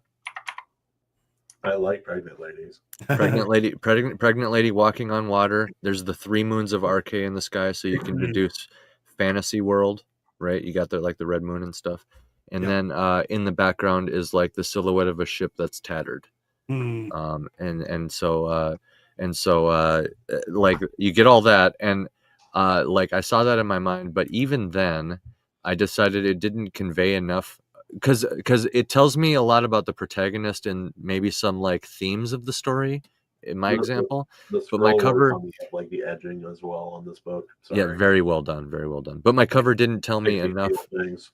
I felt like it didn't sell enough to the audience, like what the story was actually about, which caused me. Yours, you thought, or this, or Well, mine at first, yeah. I thought because of like it's a cool cover, right? But like, what about what I just told you tells you fantasy? Yeah. It's maybe magical because she's walking on water. Okay, but that has its own connotations. So that means that's what made me on the back. I put just like I made them look like constellations in the starry sky. Three other characters, and I chose main characters that are not human. And then immediately we know what we're dealing with. Yes, exactly. So you pick up the cover, you see pregnant lady. You're drawn to the cover actually because of pregnant lady walking on water. You're like, what is this? You pick it up, flip on the back, you see reptilian, orc, kobold, goblin. Like, okay. I like your OG cover too. If you're going for a simple cover, because like I'll give an example. Like John Gwynn, I have not read his books yet. I have 2 of them for some reason. I'm going to start reading him soon on the recommendation of the Beard of Darkness on YouTube. It's his like one of his favorite authors, so I'll read a couple of those books. Yeah. But he has a different series that shows like, and the covers It's are like an axe, right? Like the with Valor sword one. and axe. Yeah, you know what I'm Yeah. talking about. Like Malice, I think is one of them. But yeah, I know exactly. And I'm like that's too simple in my opinion. Like it's a modern day fantasy like cover trend, and I this is better. That brings me to a micro rant. The juxtaposition of everything I'm talking about. Okay, so right here, your cover's good. I had to tell you all that so that I could get into your cover here. Your cover's good because immediately I take one look. I see fantasy. Always cool. You know exactly what you're dealing with when you look at this. Yeah. If he was fighting another human, less fantasy, magical is what I'm thinking. Not yet quite fantasy, but you have made a cover that conveys fantasy. And is this your protagonist? Yeah. Okay, so you can start deducing things about your protagonist based on what he's wearing, his stance and all that. And even the background, you can kind of see the setting and stuff. It's not a bad cover. It's a good cover. And so that brings me to my gripe. Bad cover. Basically every Game of Thrones book cover. I don't know why he's like he's trying to market. I don't know if it's because he is like an elderly. Have you seen the original covers? I don't know. Were they always just like the chalices? No, they were and not always what they are. I'll pull them up. Yeah, I would be fascinated to see that, Kahuna, because I absolutely hate when it's just a chalice, when it's just a sword hilt. Like I think they're also releasing new ones that it's either Broken Binding or someone else, but they are releasing new ones that are illustrated. Not quite this, but like it's clearer what you're dealing with for sure. Yeah, because what is like a wine chalice? Tell me. Yeah, nothing at all. Oh, is this? Oh, dang! This must be that. This must be that War of the Roses historical fiction novel, right? Oh, here's yeah. No. Yeah, right. That's exactly what it gives you. You're right. Exactly. No, it's actually an urban fiction, not even fantasy. It's an urban fiction about like a wine family, right? So, oh God, I had to go to Reddit for this. Oh, here we go. Zoom. Can you zoom in? That's the original. See, okay, this is the original. This is numero uno. This is number 1. Oh, this is like history. That's wild. And it's brilliant by Robert Jordan. And the first 3 books of Game of Thrones are brilliant. I haven't read the last 2. He planned those completely out and then wrote them. Yeah, look, like this is very much of the era when this book came out, like late 80s, early 90s fantasy. This very much fits that aesthetic. Yeah. Well, more importantly, you also, can deduce. That's supposed to be Jon Snow at 15 years old, by the way. Huh. So that's Jon Snow? That's Jon Snow? Yeah, look at his sword. Of course it is, because Jon Snow is supposed to be the hero of the whole goddamn story. Yeah. I mean, spoiler alert, I'm pretty sure that might. I have a side conspiracy theory possibility where he's either already finished them a long time ago, and he's just waiting. Like he decides to put them in his will or something. He's already finished the 8th book. I'm convinced. Yeah. With Witcher, at least. Why wouldn't he? He's like a whole empire. But anyway, and the other side conspiracy theory, Jon Snow. Okay, so he hasn't finished them. Is the other conspiracy, and it's because his ideology has changed so much over the years. So in the early '90s, he is still like a huge fan of Tolkien and stuff, maybe, and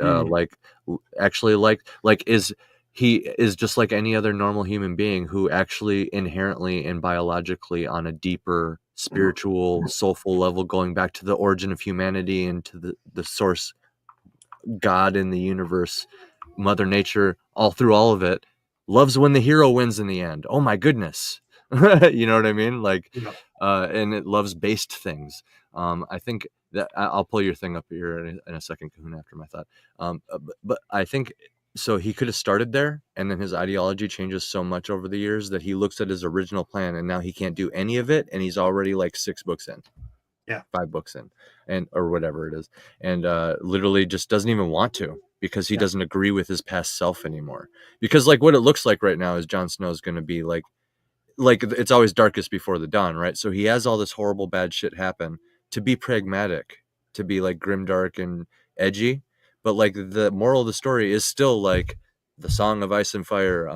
Based Chad gets with the Giga Woman, like the trad wife, awesome. Good guys win in the end. They stop the apocalypse of the others. The long night, blah blah blah blah blah blah. Right? That's where it really longer than a single night.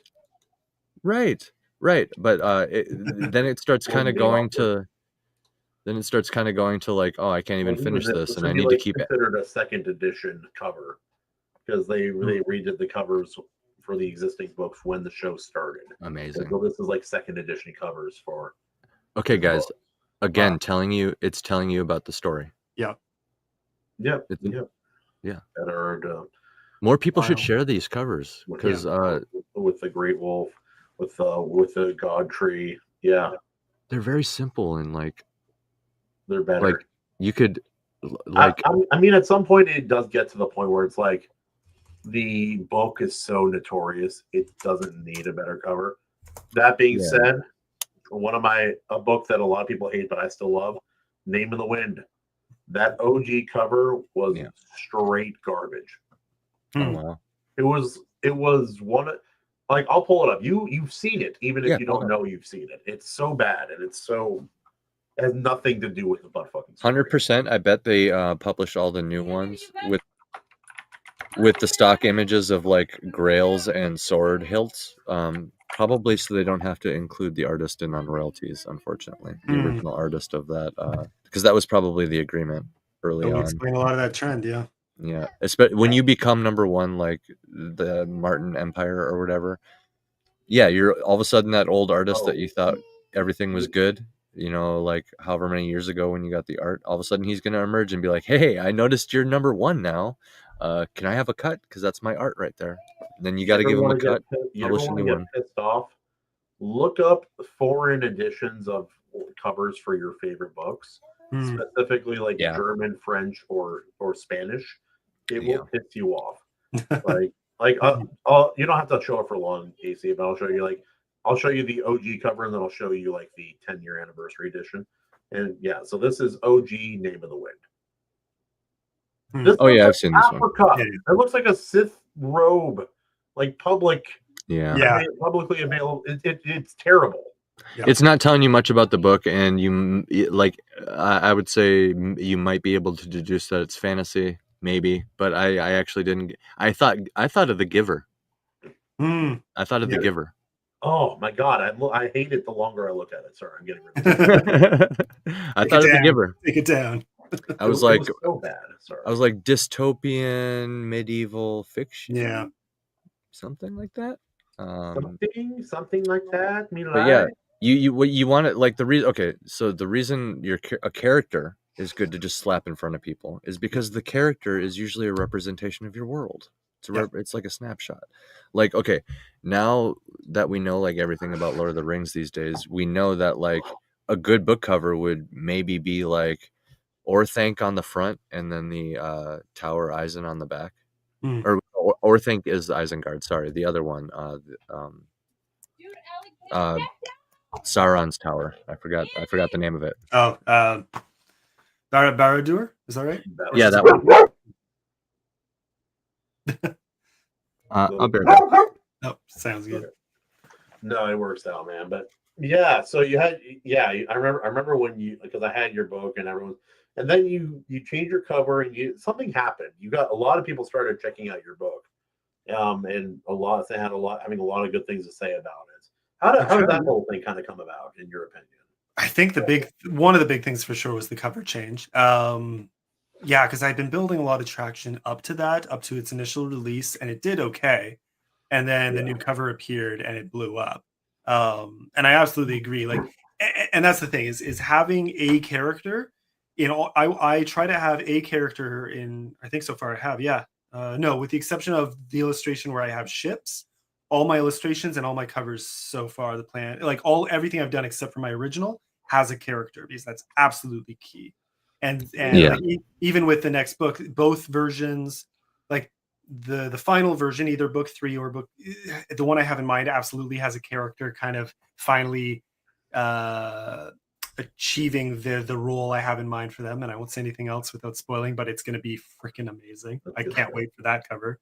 And then the one with the freaking demon phoenix descending is like, you have one of my other main characters who, for whatever reason, I really like picking on.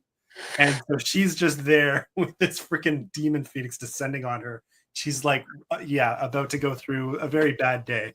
That's going to be a good one. Yeah. Wonderful, you know? So like, yeah, you have to have that. And that tells you exactly what to expect from book 2, you know? And that's the point, is if you can capture something like that, like you said, it doesn't have to map perfectly to a scene. I tried to. Like, the cover has to capture the vibe, the feel of the book. Exactly. More than anything, that's... Yeah. It's tricky to capture. It's tricky because ultimately you're communicating with a potential audience. You have to just imagine somebody walking by in a book aisle. That's the best way, I think. They take one look at it. What are they going to see? And what are the first things you're going to communicate to them in like the first 10 seconds? And that's where I still concede that mine isn't necessarily the best, but at least I make up for it on the backside, right?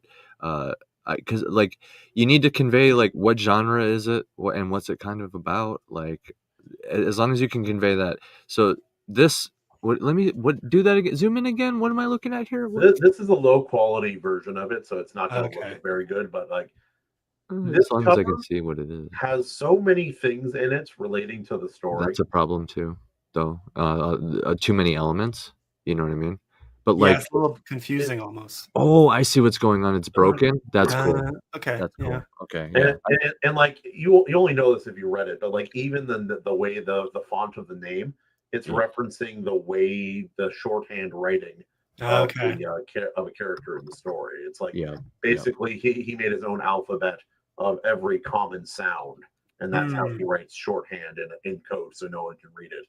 Oh, fun. But like there's so many elements here that like are pointing to deeper parts of this story. I hate recommending this book because I love this book, and a lot of people have a lot of like everyone in the indie sphere hates the fuck out of this book. Yeah, it's one of my favorites. Like I know, like I hate the author. You can hate the author, but I don't know, a good book's a good book, right? Yep. I hear you. It's like Stephen King is off his rocker, and he was so high on cocaine. You'd have to. Escobar is as responsible for some of his books as he is. Yeah, that dude doesn't even remember writing Kojak. Doesn't even remember writing Cujo. That's right. I keep mixing those up. I can't. Same thing. We knew what you meant. Yeah. Actually, AC, we've had this discussion before. We have called it Kojak before. Last time too. Yeah. Okay, so real quick, we mentioned pulp. Remember a while ago when I was like, I'm really glad you mentioned that, and I'm going to tell you after I finish, or after I continue or whatever. I was like, I'm glad you mentioned pulp. Okay, because I was curious about it. We just went into Noir a couple weeks ago, or something like that, and learned all about like the history of that and stuff. Now, pulp is interesting because it's a little more different than I was expecting. It turns out it's basically just to simplify it, and I'll read it in a second, but like just to simplify it, my interpretation of it is it's like taking a subgenre or a genre, and then you just kind of render it down to the basic ideas and exaggerate all of those in an entertaining and like extremely flavorful and high-paced way. Yeah. And the whole point of it is it like the term pulp. Okay, so Pulp Fiction is from it was printed on. The reason it's called pulp is it's a reference to the paper that it was printed on, and it was magazine literature. So it had to be shorter, right? So it was like flash fiction, and if it's shorter, then yes, it has to be punchier. So I'm like a pulp author. You're reading some of my pulp right now. I would totally say it's pulp. It's like pulp, and I would totally say it's kind of noir-esque too, because I'm kind of like the way I passively describe like really intense things that are happening, but I'm just kind of like calmly describing it. Like just going off of what I read from the first one, the freaking name, A Gift of Ghosts, right? Yeah. Like your prose is I don't know what it was from us talking or what it has a lot more. When I was talking earlier about trying to aim myself for a richer, more poetic prose, the kind of thing I imagine is like you're hitting it here in a really impressive way. So when I hear pulp, I don't know if I get that vibe. Like noir, yes, but pulp, like when you said exaggerated, I think that hits the right note for pulp. And I don't rendered down. This is condensed. Yeah. This is a condensed epic fantasy tale, at least the first story, in a way that is like it's an epic short story. And that hits such a good note for me. It's almost like a story. It's almost like a retelling. Someone in the future would say when describing this event, it's like, "Oh, it was like this," but then it's like in a movie where someone starts talking about it, like this time in the long distant past, and then it goes and shows the whole thing that happened. I think Frank Miller really had a good idea with what he did with the story of the Battle of Thermopylae and the 300. We gotta be careful with Frank Miller praise in this group. Well, I'm praising the original graphic novel for 300 and the original idea for that. Like that's a clever idea, taking real life inspiration, rejazzing it up. Because what he did is it is like somebody telling you, right? But it's like, what if you were there though also? So then you get this grandiose, biblical, over the top, like you said, condensed, packed in, poetic flair to it. I know what you're talking about. So yeah, actually, I think I do agree with you. It might not be pulp. It's actually not pulp because like you do have to cut. There's some concessions you have to make with pulp, right? Yeah. Because like, keep thinking about the reference. Pulp is a reference to the paper. These magazines were only 128 pages. Yeah. So yeah, and other people have their stories in there too. So well, it was about trying to take a short story. It was like trying to take a prose and whittle it down to its bare savage elements. You see, like Robert E. Howard is maybe the best at that out of anyone. Yeah, because his like most of his stories are very short, but no one would say they were unpoetic. Yeah. Like last month, essentially, if like tail end of April all the way to the end of May, I was judging for Writing Battle, which is a short story competition. Essentially, they depending on what sometimes they do very short, like 250 words. For the one I did, each one was 1,000-word limit. I was going to say 250. That's very short. That's nothing. Yeah. That's like just a punch. So that's actually really tough. That's the tensing of muscles of characters in a Dragon Ball Z story. Yeah, exactly. So but that's it was so fun to judge, and it's part of why I wanted to immediately write a novella after, because I've written little short pieces before, but like only ever published a chapter excerpt. But reading these, and I've edited novellas for other authors, and I've dealt with them before. But when you're doing like 3, I think in total, I would have judged. Let me think, 140, And then I think it was close to 300. It was close to 300 short stories of about 1,000 words each. And varying quality, especially early on. You get a lot of worse ones, and then those get eliminated, and you slowly work your way up to really, really freaking polished pieces of just exquisite writing packed into minimal space. So you get the condensed storytelling and plot somehow fit into so little space. You get insane levels of creativity, and you get variations in language, because the genres, there was sci-fi, fantasy, fairy tale, and adventure. Those were the categories that they got, and you drew randomly when you enter the competition. I was gonna say you could, and those have a lot of overlap too. There's tons of overlap and tons of incredible variety, even within genres. You got some sci-fi pieces that feel very technical and very modern in writing style, and then you get some that feel like you're reading epic fantasy, but following AI and robots and spaceships and space opera, right? And, Well, you could have a very specific prompt and give it to 5 people, and none of them will be anywhere close to each other. Exactly, yeah. And what they do for this is they give you 3 cards. So you get the genre, and then you get a character prompt, and you get an object prompt, and you have to use all 3. And it's all randomized. So no one, well, some people do end up just by pure random chance getting the same combo, but it's very rare.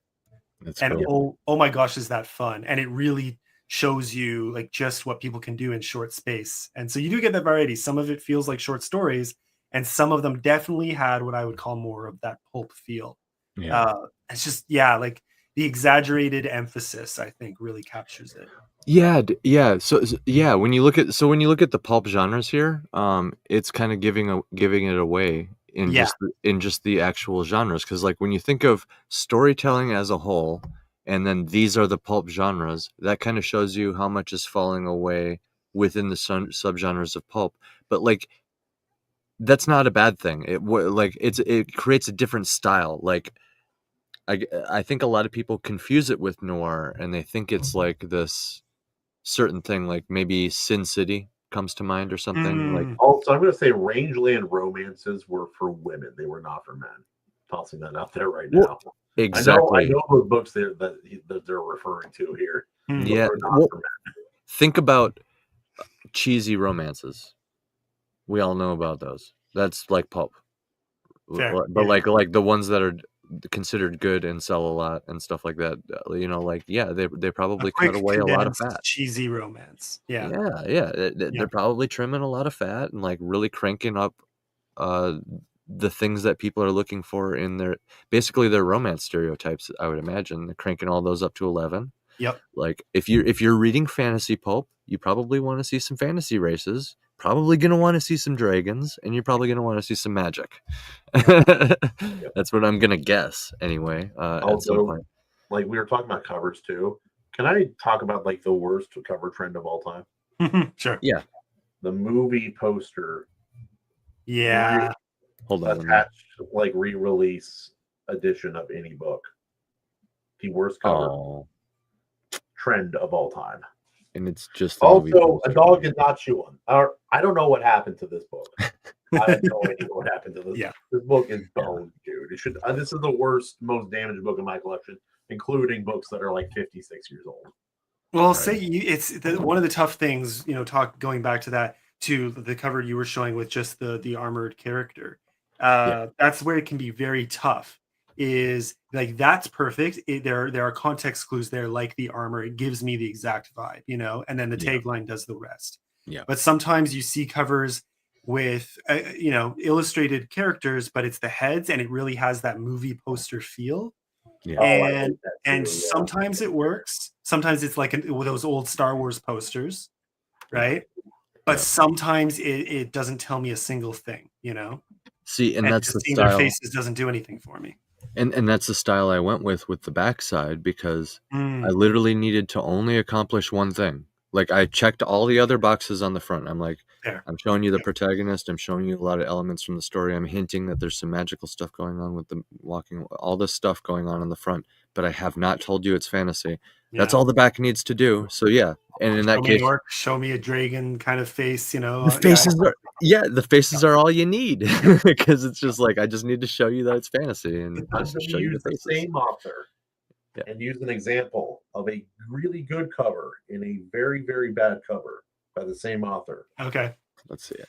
The good cover, Star Shatter by Black Knight, has a main character. You kind of get you get his vibe. You get like looking at this. What do you think is the vibe of this book? I'm thinking like sci-fi, like space pirate. Yeah, sci-fi pirates. Yeah. Sci-fi adventure fun. Perfect. Yeah, exactly. Heroes. Yeah, all that. You get that from this. This is book 3. Oh, what? Just a tank? Just tank. A tank? That's book 3 of the same series? Yes. Oh. Just tank. This was the updated cover. Okay, this is not an updated cover. Okay. Oh. What did the original cover look like of the first one? Yeah. Was it kind of the same? Yeah. No, it was not kind of the same at all. Okay. It was still better than the tank. It looked like a bad Fiverr artist. Fair. Yeah. Is tank cover from the original? Yeah. Is tank. We have tank. Yeah. We have. It's tough. Like one thing I don't want to do. Well, here I have mixed feelings, and so I'm even deciding for the novella coming up. Now here, the novella, the decision to even write it and try and get it into this competition, very last minute. I had the idea in place, but it was a last minute decision to start writing. So I have this short window to get the cover done, and I kind of want to have the length ready too to get the back. I want it to be a coherent cover, not just like the front with like a crappy back cover. I want it to be a wraparound like my other one. So the difficulty is, I basically at this point, it's a financial and time constraint too, right? So chances are good covers cost money. Yeah. So the simple truth is, chances are, I know a place where I've seen good quality come out for low expense. Probably going to go with them originally, and then eventually I want to update it with a Joe Requesa cover for the novella. But that's going to be down the road. I don't know how long. And I don't want to be the guy who always puts out a simple cover first, and then a updated cover after the fact. I have that fucking cover at home. I love it did the job for me for the simplicity, but I like the goal always was to get this. It's just to get, then it wasn't the finances, it was the time, right? Because I had another illustrator lined up, but their time frame was a 2-year wait, essentially. That's a long time. Yeah.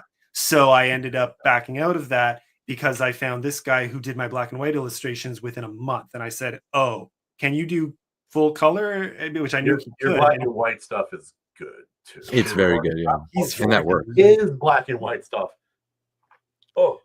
Yeah. Oh, I feel things. Freaking mind blowing. Yeah, I should find the files for you and send them over. But yeah, like, did you guys see the most recent one he did for me? No, you should pull it up. Pull it up. Yeah, let me. European 6 limbs. It won. What did it win by? I mean, we already knew that, right? Yeah, 38-31. I'm not surprised. I'm really. Yeah. I'm just disappointed. I mean, there's a reason. It's why we always see it. Yep. I wish I would have thought of I can't believe I didn't think of Dragonborn humanoid types, because they're one of the 3 major races in my story. So it's missed the ball there, but that's all right. I'm getting better at the polls. I'm gonna end it. Classic European takes the cake. Yeah. I am no man bear pig. Insightful. Okay, here it is. Updated. Yes. Oh, you got it.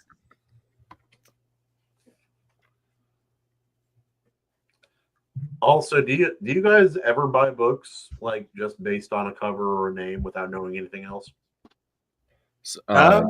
People definitely do. Yeah, I do it in person. I don't do it online. I do it in person a little bit. Last time I did that with an indie book, it was Lovecraft's Iraq. Oh, nice. I don't love it. Lovecraft? Yeah. Oh, Lovecraft's Iraq. It's like a war. It's like a historical fiction novel set in modern day Iraq during the war, with Lovecraft elements thrown in, and it sounds cool. It wasn't. Sorry, dude. for me, but All right, here we go. I think I just sent the. Nice. Here Yeah. it is. Oh, That's the newest one. oh, look at that. Yeah. So, and it's fun too because that works. You see the character and you see the lizard creatures, the salamans in book 1, but this scene comes out of book 2. So this is going to be inside the interior. Why are there Mark Zuckerberg Amazing. in the background? Surrounded by Zucks. He's surrounded by Zucks. Dude, I need to make that edit now, just like Zuckerberg says. That would have been a great name. Yeah, I feel like missed opportunity. the Zuckermans or the Zalaman. The Zuckerman. Yeah. Stay away from the Zuckerman makes Zuckerman. these little things. Why are my pants tied? Anyway. Yeah. It's so good it makes me irritated. Does that make sense? Like this here? Yeah, this is so good. It's very good. Yeah. His illustrations are on another freaking level. And like it's awesome because the moment I hired him and put these out there and they blew up, it was awesome to see because then a whole bunch of other authors started hiring him too. So that he went from, it seemed like pretty sporadic or maybe even drifting toward the trad scene to having this huge indie base of people supporting him. And now he's kind of a go-to for a lot of indie authors I talk to. It's awesome. Because this guy can this is freaking incredible. And he was super good at making adjustments very quickly. How much did you have to adjust him? Like, are you like me? Do you try to give as much free reign as you can because that's like a blend. He's so good that he'll pretty much get it on the first go with very I give him a decent amount of detail but not overwhelming, and I'm always like, oh, you can have fun with this, it doesn't have to be exact. Like there's some things in this that aren't exact but they're perfect for the vibe. So I was just like, I don't care, but that said, it's still like near freaking perfect. Again, how many real adjustments he had to do. I'd have to go to the file to see the originals. Like he got the character, the appearance pretty much in one shot. Minor adjustments, but next to none. The blade, like he got the sword almost perfectly right. We made a slight adjustment to the hilt to get it to what I wanted. That took 2 seconds. The lizards were nearly perfect. Just some adjustments to the claw shape, to the eyes, to just making them stand out a little more. But it took adjustments he made within hours of me sending an email. This guy's freaking good at what he does. Yeah, amazing. Very quick process. Man, it makes me really like. I've been waiting for Luke Stone to finish the cover he's been doing for me for a while, which is the reason why I'm so sharp on all the cover talk, because I just recently looked into it and wrote up a few prompts for him and had him choose one, and then and that's all to say, like, so excited. Like the needs of a book cover versus a comic cover they have very different needs. Yeah. And what I've seen a lot recently, especially in indie books, I've seen a lot of comic covers on indie books. Have you noticed that as well? Yeah, for sure. Yeah. That's not a bad thing in my mind. No. It can be a bad thing. It doesn't have to. It can be. Yeah. This, you think this would be a comic book just looking at it. Or tough to see in the corner there, but yeah. Right? Yeah. Nope. Novel. It's also the size and the formatting. I know 1 or 2 authors who will remain nameless who I think did that even intentionally in order to market to the comic base. 100%. Yeah. So some authors are doing that very intentionally. And that's fine. It's just, but it can feel a little deceptive when you buy it and realize this is a freaking novel and it's like too I'll be honest, there was one project I backed where I bought it and I thought it was a comic and it was just a novel. And I was like, oh, okay, sure. Yeah. Yeah. But I would have very mixed feelings if that happened to me. Then you have the French. The French make comics. And when they do, it looks like a old school fantasy cover. Elric, Stormbringer. Yeah. Look at that cover, dude. Yeah, that's badass. It's an arousing cover, dude. Holy shit. Like, it's so fucking good. Like, that has like the epic scale. Like, I will always insult the French. I am French. I'm allowed to. We're allowed to say we're allowed to say those words. Faggot. Anyway, I'm sorry. There we go. I remember how I said that. Baguette. Yep. There's another. Baguette. Oh, another squanch. Yeah, I just passed like that was the third one that I threw in. Like just another example where like those tentacles make AC feel things. Yep. Yeah, and like that's one where I thought this would be the toughest one for him to do by a mile, and he got the creature in essentially one go. Like he gave a very rough black and like just a rough pencil sketch, and that evolved within one take into this, and he absolutely blew it out. Like I was just blown away.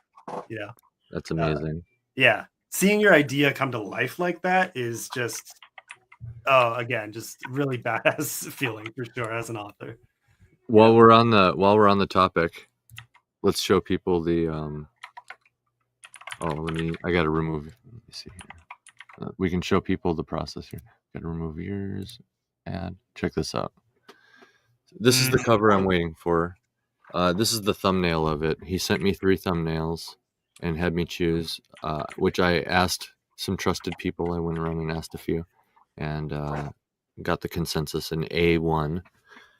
So that's basically, this is a sneak peek technically, but you can see the elements, right? So you got like the characters all there, and the protagonist is going to be in the front because the other 2 covers I have featured the king predominantly, and they're both kind of like close up on his face. So this is more full body and like with the actual like main protagonist instead of like slightly more dynamic posing too. Yep. And then while I have this up, I might as well show you guys the other ones here. Here's the other 2 options, which originally it was just going to be just the protagonist and then like a Dutch angle of like maybe like the crew, Yeah. No, I like A. It's a tough call though. Is the tough call is always what's too busy, right? Yeah. But A does not feel busy at all. Yeah, it gets tricky. Yeah, it's between A and B. Yeah. But like A1 obviously, and now I'm just waiting for it to be done. It's always fun to see the art like at this stage because it's so like it's so non-complicated. It's not even close. Yeah. But this is so. But then I think of this, and there's an artist friend of mine, Matt from Metal Movies and Brewskis. His sketches are about a third of this, and that's the only progress shot I get whenever I order an art piece. Like 1/3 of this, and then I see the finished inked product. And so I like he was like, "Is this okay?" I'm like, "I have no idea. I hope so. Probably go for it, dude." Yeah, I hope it is. Yeah. And like I bought a piece for AC. I've had him do a piece for the Iron Seas as well, and it's great. But yeah, it's like he sends me like the in progress shot. I'm like, this looks like my 4-year-old took like sugar pill capsules and went insane with a pencil. But go for it, dude. I know your process. You start off with that and then you turn it into a masterpiece every single time. Yeah, Joe always gives me kind of like what we just saw, then he'll give me a step up from that, then he'll give me just like the like 1 or 2 elements, like the character and maybe something in the background, or like just a snapshot of them to taken away from the rest to see if I approve of that. Then he'll move out, and so when I was getting this done, he did that with the color too. So he initially had, a rough sketch of the city in the background and a rough sketch of the characters. Then he just gave me the characters, but with added color, but they were still just smudges and pencil work, right? With color. And even that was so good that I showed it to some people and they were already freaking out. And then he gave me the penciled in version of the city in the background, but it was all still blurred and smudged and not complete. And I showed that on social media because I thought like this is already going to build hype, and some people were like, oh my gosh, this needs to go live now, and other people were like, oh, it's good, but and I had to tell people this is not even done, we're still working on it. It was a very fun thing to see. Gotta love it. Well, I got the cue from the wifey, so. It's that time. I'm pushing 1 p.m. Sorry, 1 a.m. 1 a.m. Well, dude, thank you. I didn't realize it was that late for you. I appreciate it. No, it's all good. I did, and I just didn't care. No, I'm kidding. So let's go around with some final thoughts. We'll start with Kahuna. What are you thinking? Final thoughts, first thoughts. They all come back together. Yes. I'm even more excited to read your book, Tim. Hmm. I think part of it is I have it on a shelf with a whole bunch of other books that I have that I've already read, and it confuses me. So I think that's the first thing. Got to do something about that. Yeah. But also, I figured I'd do something very nice and altruistic with my moment to speak and shine. All you indie authors who hate The Name of the Wind without having read it, you're wrong. Try it. Maybe you'll read it and you'll have the same opinion as every other indie author. But don't down on a book if you haven't read, just because the author is kind of a piece of shit. Yeah. Okay, that's it. All he did was not finish and open. I just wanted to take a moment to really communicate love to my audience by screaming. Awesome. Well, how about and subscribe to the Ultimate Kahuna's channel and on that I also stream on YouTube. Yeah. Mm-hmm. What about you, Tim? Any final thoughts here? Yeah, well, I should have said this ages ago, but I mean, I figured it might come up eventually, and then it passed my mind. But my friend Isaac Anderson, or Zoofreeze on Twitter, and we started a YouTube channel. So I mean, open invite to you guys, especially when you ever have something coming out. Obviously, feel free to shoot us a line and come on anytime. We try to do it about once a week. What do you guys talk about? Books. It's all it's books and indie projects. We've had some comic book talk and trying to think what else. But yeah, I mean, the main focus is authors publishing books. We've talked to one or two reviewers. Funny. Well, we call it all caps. So the pun there, all caps, but also we both wear our different hats, and we had some dumb fun with that. So yep, no cap, bro. Yeah. We were stupidly proud of that. So anyways, this is just a fun time. So yeah, that's, I don't know, where my life is at right now. It's been a fun, crazy adventure. I'm really excited to finally have more out there. I have this one book right now, and I finally have the audiobook coming out. So please check that out. It's me, treat it as an author reading, but I'm excited to do more and keep learning the craft and doing it better. And then hopefully a novella coming out before September. So stay tuned, folks. Absolutely. Amazing. Yeah, so I actually just released a new song. Evaleighmusic just released a new song too. He doesn't talk too much, but if you hound Evaleighmusic every now and then, you could probably get him to come on to promote himself reluctantly. But yeah, his new song is pretty cool too. That link's in the bio. But I released a new song, and I obviously have my graphic novel campaign live. So I'd love to come on your show sometime if you'll have me. Yeah, absolutely. That said, anybody listening can go check it right now at funmycomic.com/ASOS. Fantastic art from the owner of Fun My Comic itself, Luke Stone, and the new song over on the Empty My Lungs YouTube channel. It's called Memory. I wrote it for my dad, and it's one of the more rock and roll songs I've done compared to the other ones. I could see it actually on the radio, and a lot of people who don't typically like metal liking it because it's not as metal. It's very much in the feels. So go check out Memory. Find it on Spotify, whatever. Sub to everybody's channels. Empty My Lungs, Iron Seas. If you're still listening, if you haven't subbed, sub up. And I'm warning you right now. Once you fire off that novella and then fire off the next one, you're going to be hooked. I've already conceded down to flash fiction, and I've been having so much fun writing that. It's like a TV show in my mind.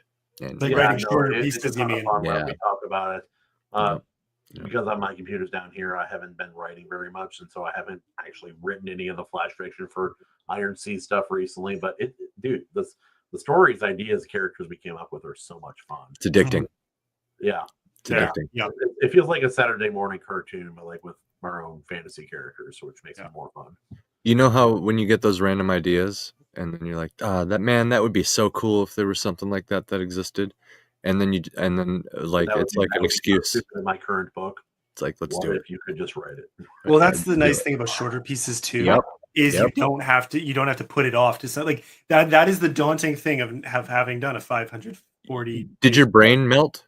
Did your brain melt when you realized, like, when the connection was made that, like, not everything has to be like Game of Thrones, Tolkien. It's like, whoa, I can like write all of my ideas. Oh my goodness. Well, when I originally wrote, you know, most people know the story of the book very quickly. Like I originally published it as 2 shorter parts, and I was going to write the third, and those were all going to be shorter books. And it just wasn't the best fit to market because they were too big to be a novella, but too short to really feel like the epic fantasy that was the tone. So I revised both, expanded both, wrote the third part, and combined it into a single book. And so there are people who put the books out that size and pull it off, but you know, in my case, it really didn't work, and that was the feedback I got from everybody. Whereas this book has now kind of exploded as in its current form, and I'm going to stick with that for this series. But the moment I started playing around with short stories, the moment I wrote my first, now that I'm 8,000 words into my first novella. Oh my gosh! I already have my idea for my next novella. Yep. Not from this series. Like it's going to be a prequel to this, But it's essential for me to build part 3 of the sequel or the next book, whichever way I go. And it's just now that I'm there, I'm like, oh, you're right. I actually can do all my ideas. Yeah. It's so freeing. It's so liberating. And I'm not even talking about like, oh, I want to dabble in science fiction. Oh, I want to go be a fantasy author. My ideas. No, I'm talking about like, you have your magnum opus world, and there's not enough time in the world to tell every story you want to tell in your Middle Earth. Well, you actually can if you do short stories. Yeah, that's the cool exactly. thing. And you can skip all the boring crap. A little bit, but yeah, especially if it's just go right to the good parts. Yeah. So like the fun thing about short stories is it can be entirely its own thing. It's not that much time investment. Like I have a horror story where I just threw out a bunch of weird like dystopian sci-fi ideas. I'm like, what if Hawaii became was given the same liberties as like the Indian nations here in America? Okay, so it turns into the New Vegas and the culture's gone. Okay, there's that. What if ghost stories and monster stories I heard as a cautionary tale as a youngin were true, and it becomes a horror story? All right. Okay, so like the future world meets the ancient world in a really interesting clash, and the fear is like of the unknown. It's like haven't seen this before. It's like I dig it. Like you go from oh yeah, I also made Seattle like the shittiest place on the planet. It's like it's a city where everybody's plugged in, and the only people who are not plugged in are being replaced by robots to take care of the people who are plugged in. This is a shitty place, but no, it's great. Right. All right, I think it's about time to wrap up. Seems like it's that time. Yeah. All right, you guys have a good night. Thank you for joining. Everybody listening, if you made it this far, thanks. Don't forget to like and subscribe. Share with your friends. Come back next Tuesday. We're live every Tuesday. Go check us out on Substack, ironseas.substack.com. Links in the description. Thanks again, everybody. Cheers. Cheers, everyone. It was a blast. Well, fine. You know what, Barney? Give this guy a cigarette. He's freaking out. Huh? Who? Barney. He's the guy who tipped me off to Pepe Sylvia. Barney? Who the hell is Barney?